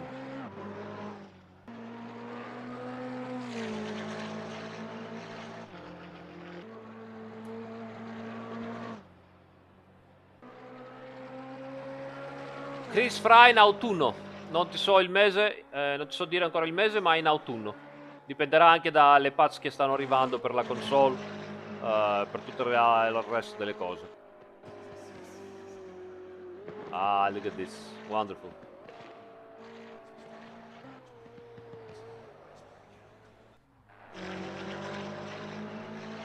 Yeah, this is the most high-tech car, probably.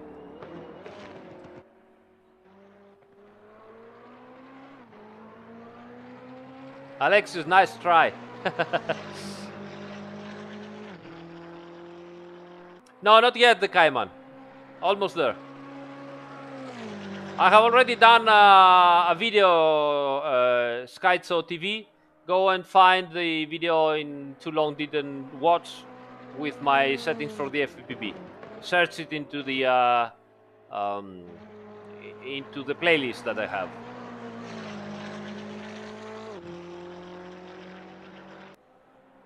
Well, we had implementation of these electronics in Assetto Corsa 1, which is something that I hate. Many people say, well, Assetto Corsa 1 wasn't so realistic. I mean, it still is. It was the first simulator that implemented active differentials, 3 differentials, active rear steering, active aerodynamics that move, movable wings, active brake balance, active torque vectoring. All that stuff was already implemented in Assetto Corsa 1, because as usual, whenever we find something on a car that is new technology, we try to understand how it works, we try to talk with the manufacturer, and we implement it. And now we obviously enable it in Assetto Corsa Competizione, and here it is.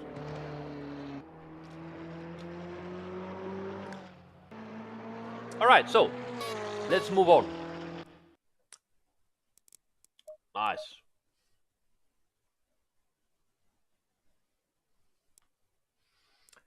Next car. Ooh, the mighty Mercedes AMG, AMG,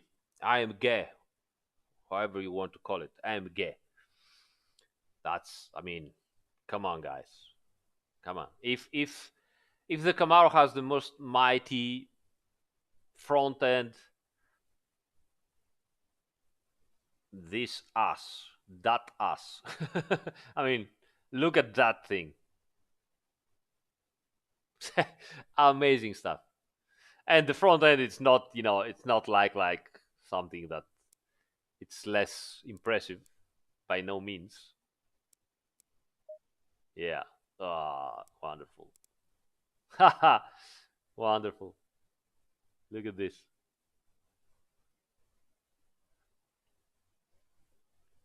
Look at that.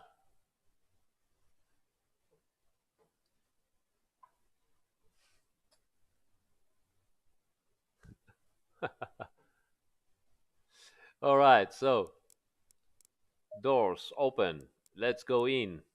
Look at this interior. This interior is amazing. You see, pit limiter, first gear. Look at the switches.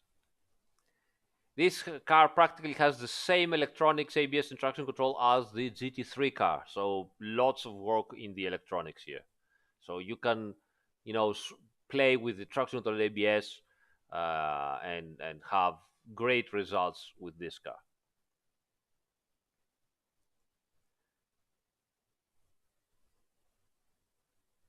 All right.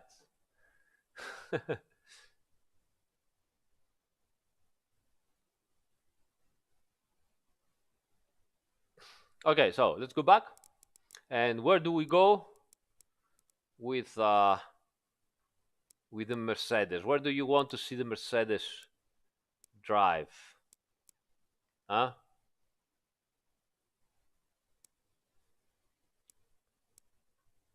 We could go at I don't know, Zolder maybe. Huh? What do you say?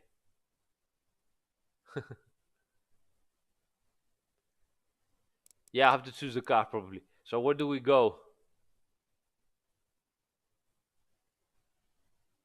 We did Zandvoort, we did Brandstad, we did Monza. Yeah, let's go on Zolder. Okay.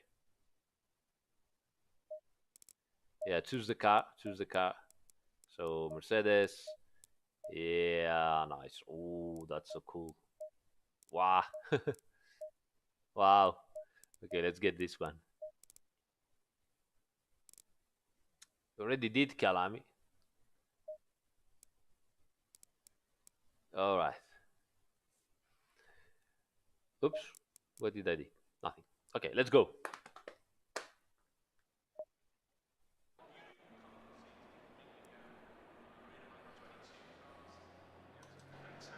Oh, that's very, very late.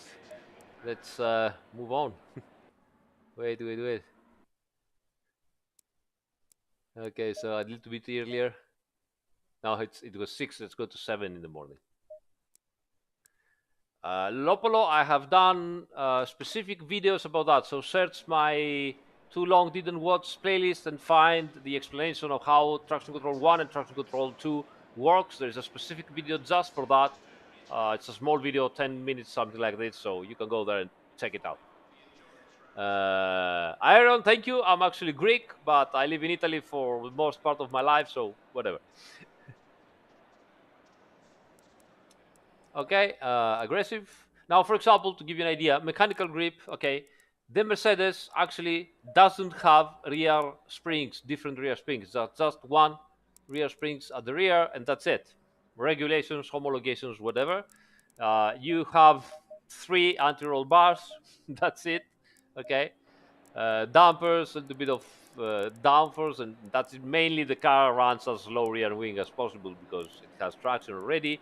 But you do have 11 traction control levels and 10 ABS levels. Okay, so you can play with those. It also has 3 eco maps, similar to the real car. Okay, so let's go. Green light, go, go, go. That's another thunderous engine noise.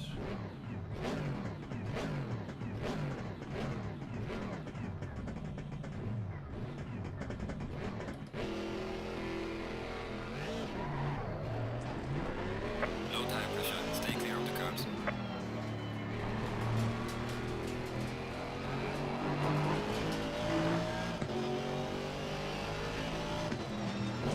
Yani Rus. See that? Yeah, mainly all those cars, you know, you don't have to get crazy about the setup. Just set and drive.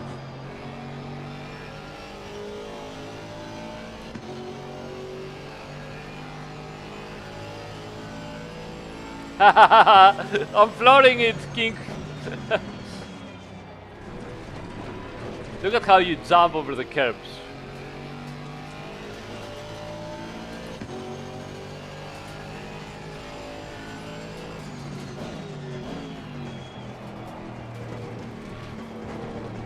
Amazing front end.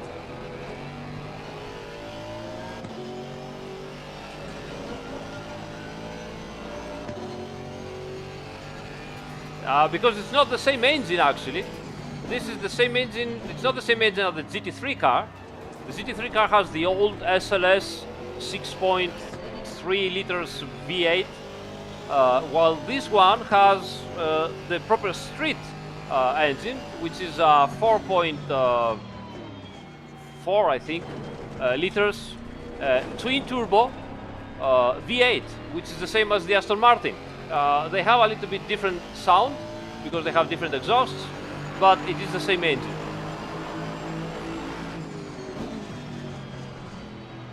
The front engine is amazing in this car. Really, really good.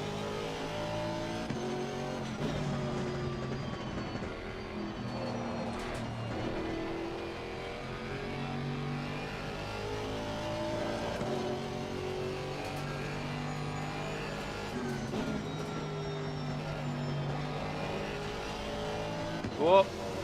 Just set for the front engine and I went wide in understeer.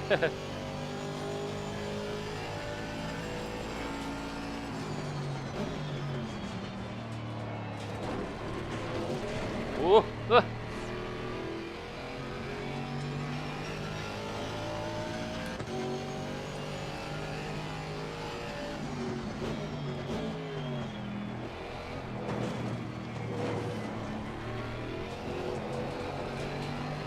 Okay, let's eliminate the traction control and do some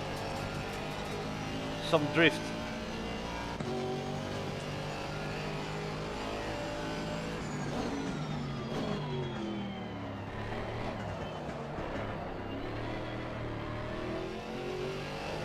Also, this one is also a very nicely balanced car, easy to drive, easy to push, very good.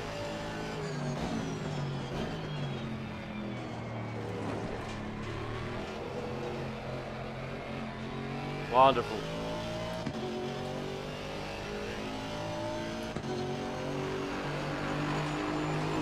Well done, mate. Personal best.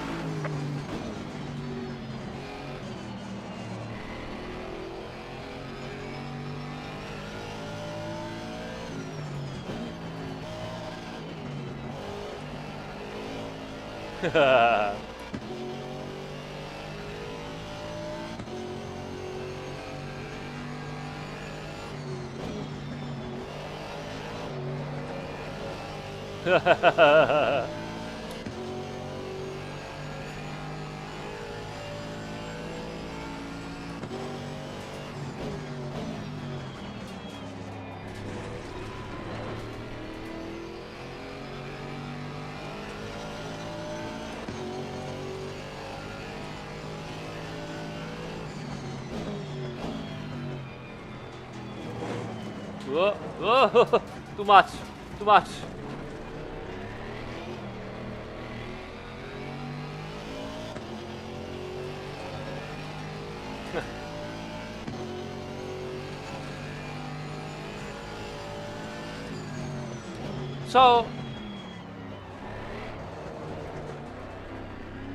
So how the cars in Assetto Corsa Competizione now drift and you cannot drift the GT3s? The physics engine is the same. We do not make a specific physics engine to drift or to make different cars. The physics engine has to simulate car dynamics and tire modeling dynamics, alright? Now, depending on the values that you put in, you have tires that they are, you know, more nervous on the limit, like the GT3 tires, but most importantly, the GT3 cars have lots of downforce, and downforce means that the car more, sensitive in drifting. They don't like to drift because they lose downforce when they drift. Um, they are making much higher speeds on the turns, which means that when you slide, it's also harder to control. They have more power and so on. GT4 cars have none of all of that, so they're simply easier to drift. That's it mainly. So it's not like that, okay, now that we have to do the GT4 cars, we have to recreate and do whatever with the physics engine. Physics engine is the same. The values that go in are different because they, how you say, they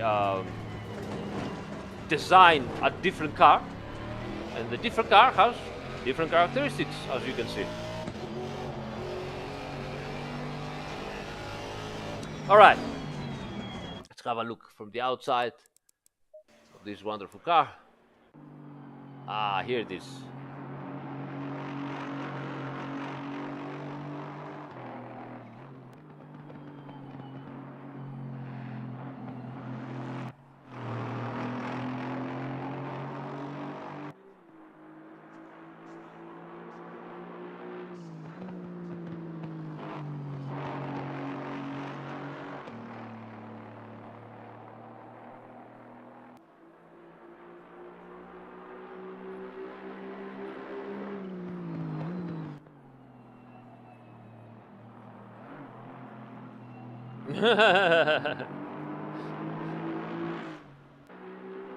Because it's not out yet.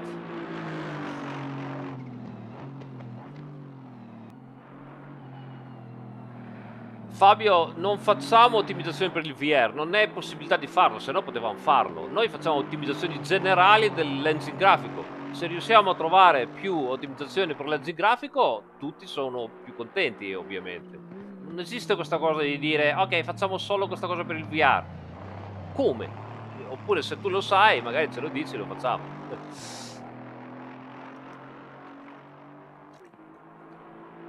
Thank you, Celtic. Thank you so much, mate. I appreciate it. All right, last car, or maybe penultimate car, right? Okay.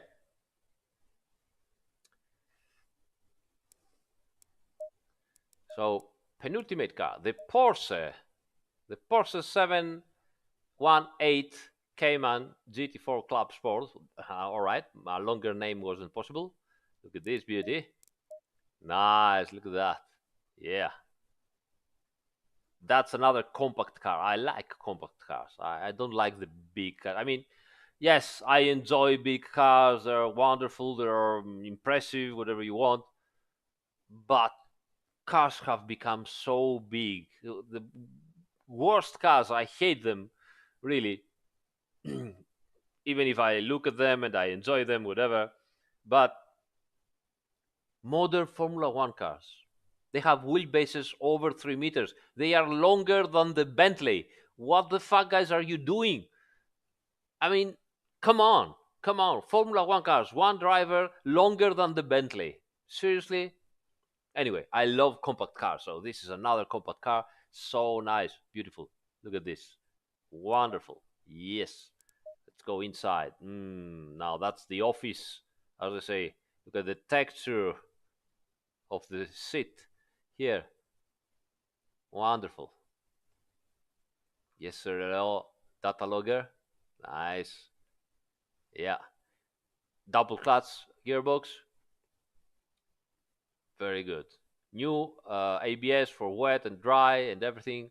We have very, very good.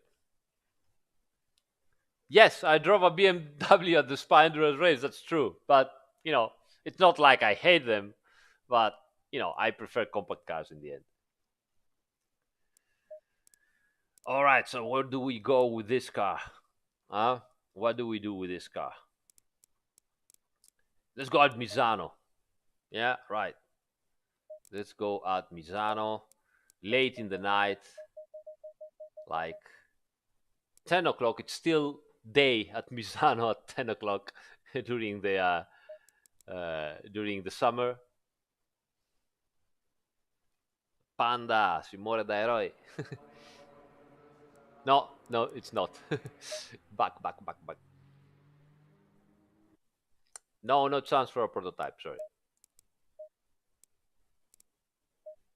8 o'clock.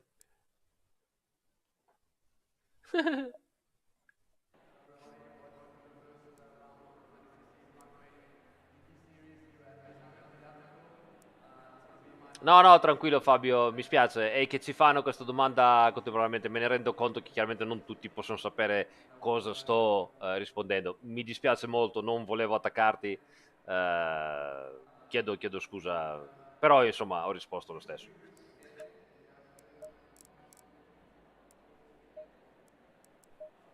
Ok, Green light. Give it all you got.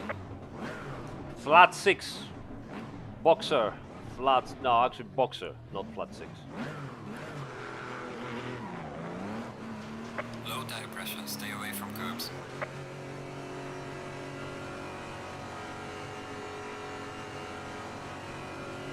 Uh,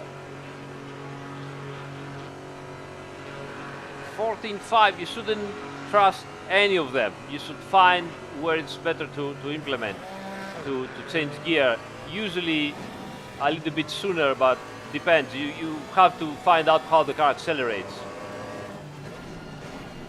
And if you cannot find it, of course, have a look at the other guys in the community or ask me or whatever, and I'm pretty sure everybody will be happy to help you. Usually, when the LEDs on the cockpit start to blink or become red, that's the point to... Whoops. Went way too far here. That's the point to change gear.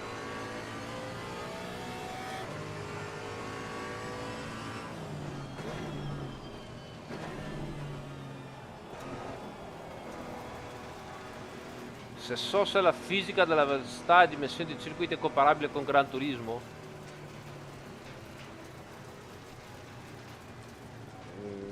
Mi spiace Max De Paz, noi facciamo un simulatore e noi compariamo le cose con la realtà.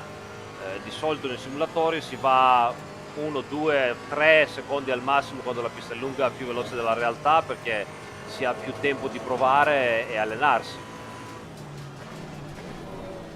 Fine. Oh, this car is so nice. It's so agile. It has everything, traction. It has a little bit of understeer, but you can, you know, deal with it on the setup.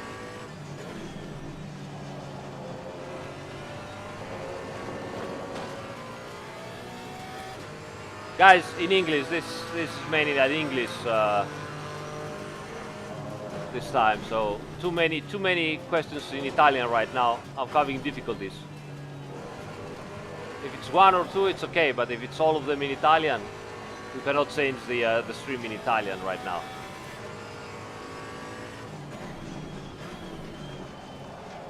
Look at how this car beautifully rotates.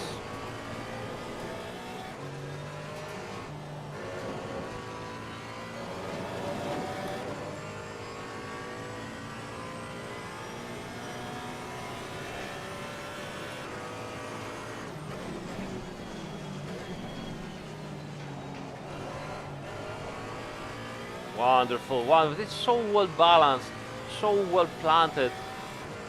Really great car. It's a little bit slower in terms of how it changes, you know, direction than the Ginetta, which is lighter. This is a little bit heavier than the Ginetta, but it also has a little bit more power. It's in the middle way between heavyweight cars with lots of power and lightweight cars. And it feels so good. Oops. Way too much. I'm not driving very well right now because obviously I'm starting to be a little bit tired, so forgive me for that. But you can already, I believe, feel how those cars react now. Let me pull the brake bias a little bit at the rear. Yeah, sure, why not? We can make setup tutorials for those cars, but those cars are mainly, you know, just jump in and drive. You know, it's not like they have big secrets in setup work.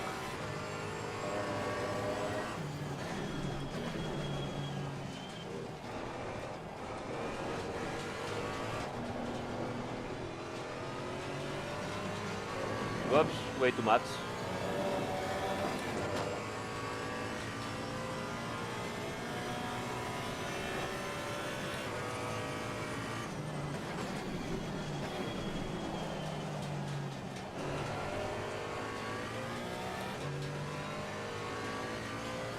What is the biggest setup change between GT3 and GT4? As you know, GT3 cars are extremely sensitive in ride height.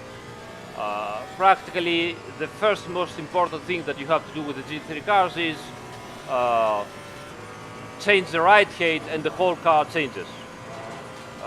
GT4 cars, not at all. Practically, not at all. So it just doesn't happen, you know. Those cars have much wider operation windows. You can work with the setups as they are. You can completely change them, but still the handling remains similar, you know. And the aerodynamic grip is not much.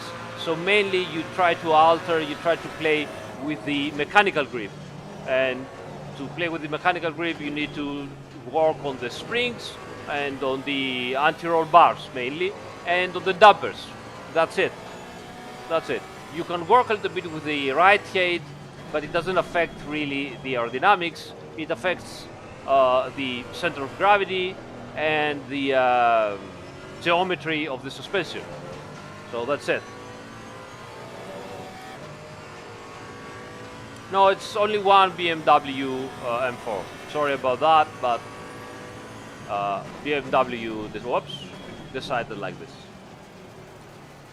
Okay, let me show you this car a little bit from the outside. It's wonderful, wonderful. Look at that.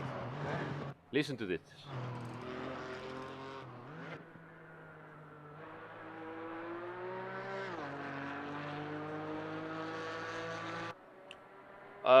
Boomer, actually, yes, you work on the mechanical grip mainly, but don't expect miracles, you know. With the aerodynamic grip, you can create miracles on the setup. With the mechanical grip, it is what it is. It changes a little bit around, but it takes a lot of effort to make the car totally undrivable, you know.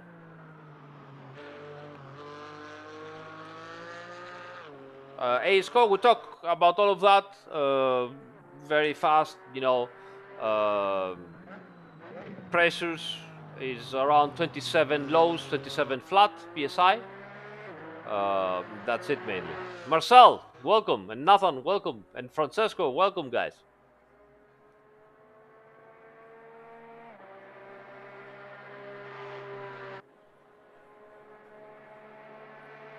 No, we haven't done that so far. See you, Ryan. Thank you so much. Thank you so much, Ryan. Okay, so that was the last.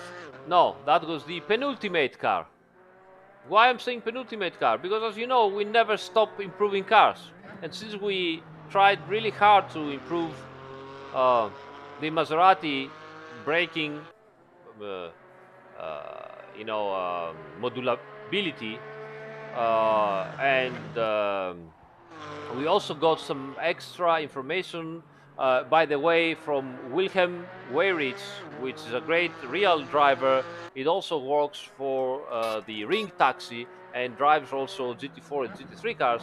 And they also have created a new Discord server that they organize legals and stuff like that. So search for Wilhelm Weyrich on Facebook and on Discord. They also gave us some extra information, which turns out that the old Porsche 911 Cup car, it has some extra homologation features in the homologation papers for endurance races.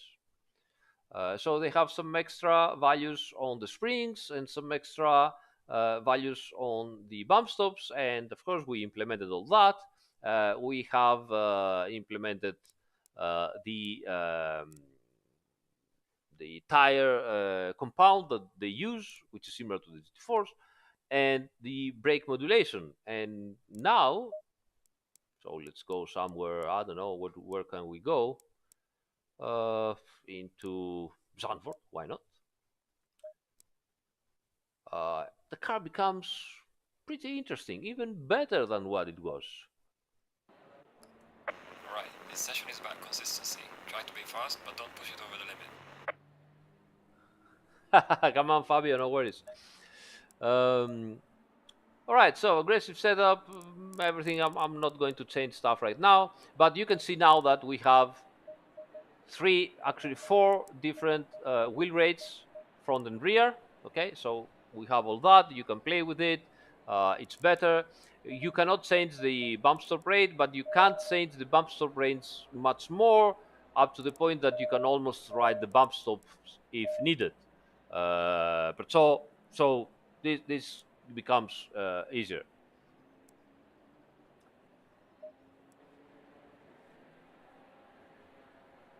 All right, so let's go and drive the car for a couple of laps so I can show you what happened.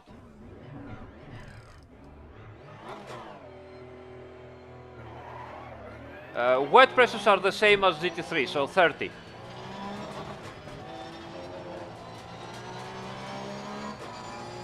Oh, I'm in a hot stint. Okay, no worries.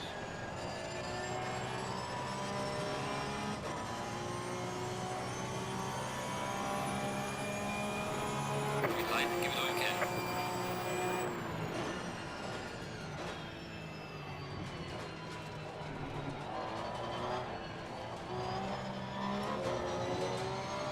So let's eliminate the ABS as they do, you know, the proper Porsche Cup.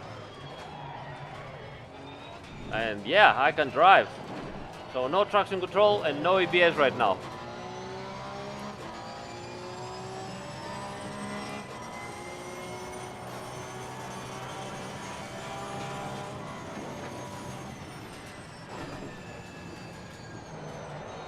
Look at that.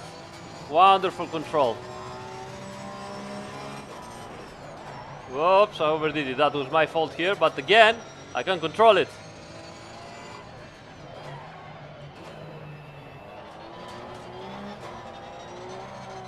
Nice. You cannot overdo it because the car, you know, gets angry. But now it's much closer to what Willem wanted from the car because he has driven the car so much more. So I hope he will enjoy it. Whoops, that wasn't me. That was my bad. I don't know if we have too much damage.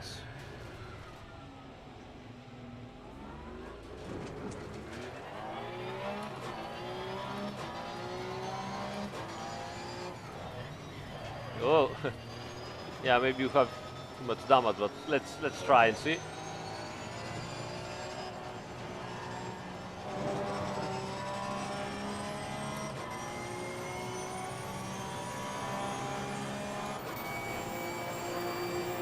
Well done, mate. Personal fastest lap.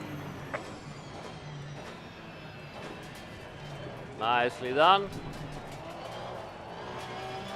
Traction! So much traction, those cars.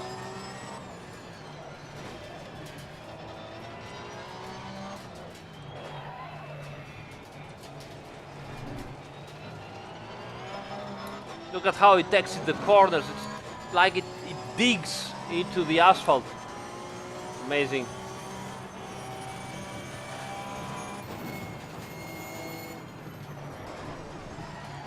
Oh, so fast here. I've saved it, but I need to practice more.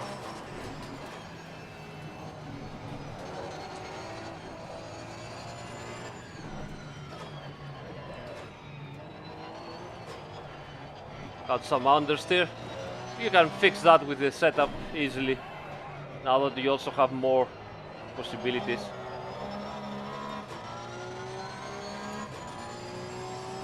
We die like heroes, Fabio.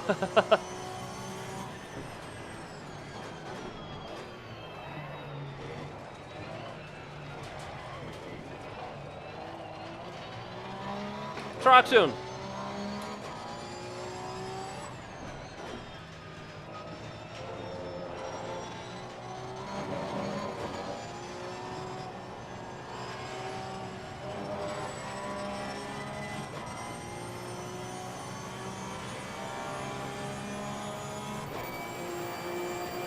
Well done, mate. This is me, Russell Best.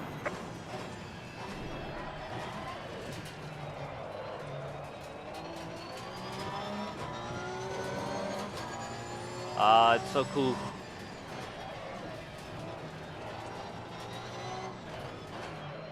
Love it.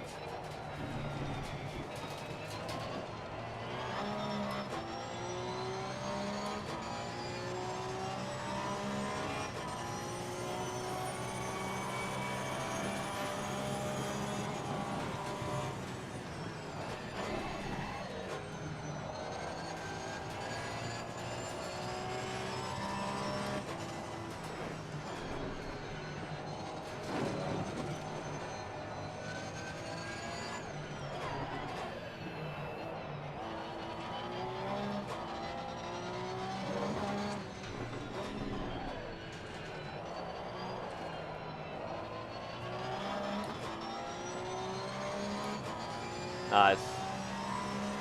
Really cool stuff.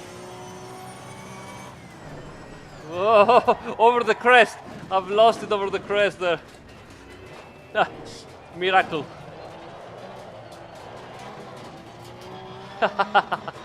All right, terrible. Right, mate. 5 Nice. minutes to go. Have a look from the outside. So yeah, we are working as usual on everything we can. Improvements, you will see tomorrow the complete change log, lots of improvements everywhere.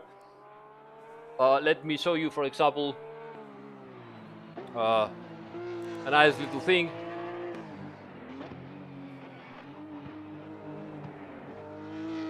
You can see the car raising the front inner wheel. Nice.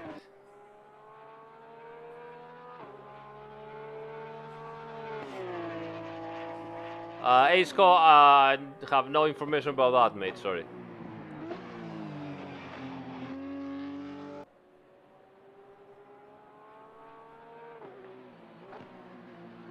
All right.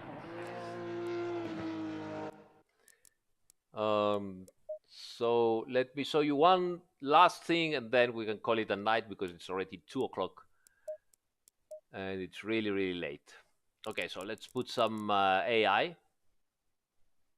Okay, and let's go to the GT4. Yeah, like this. Of whatever. Let's go to Nürburgring, which has very short pit lane. Quick race. Right. Okay.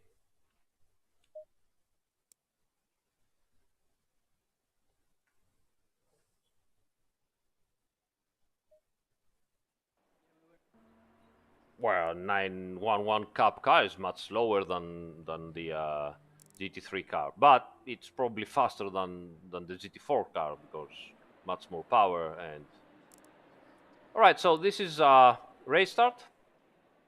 Let me show you something. Stay in double file. Let's start and then go instantly to the pits.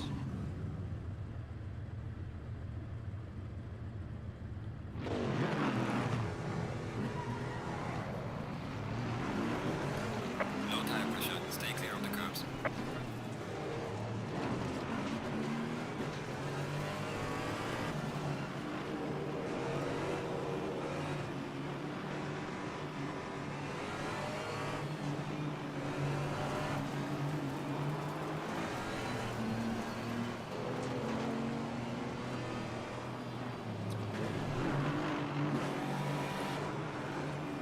Green light. Okay. Show them where you go. So let's move away from here. Return to the garage right away. and now you can see the map. Okay, and not only you can see the map, but you can also click on the map, and you can switch from one car to the other, like this. And obviously you can make the map lower here.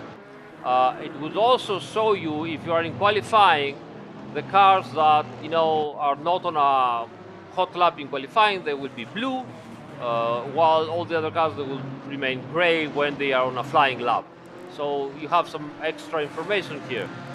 I believe you also have the same information if you go here, like this now. So when you are a spectator, you have the same information.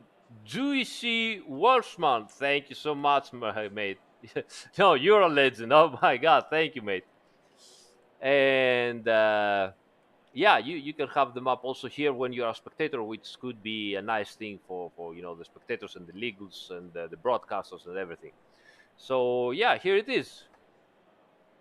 So that's just one detail. There are also other many things that happening for the 1.5. Tomorrow we're gonna have the change log, and you're gonna have a first look of everything that we have for you guys, and I believe that you will really like it. All right, and what can I say? This is it. So thank you so much, guys, for supporting me tonight. Thank you for everything, and thank you for being here so big. I mean, it's 2 o'clock in the morning, and we're still 500 people watching. We've managed to go up to almost 1,000 people for a big time of the streaming. These are unbelievable numbers, honestly. So thank you so much. What can I say? I hope that you really like the GT4. All the people, all the devs into Kuno's work really, really hard to make it happen, to make it practically a brand new game, And yeah, so thank you again, and see you probably tomorrow with some extra racing, on the GT4, everybody. So thanks again, guys. Good night. Bye.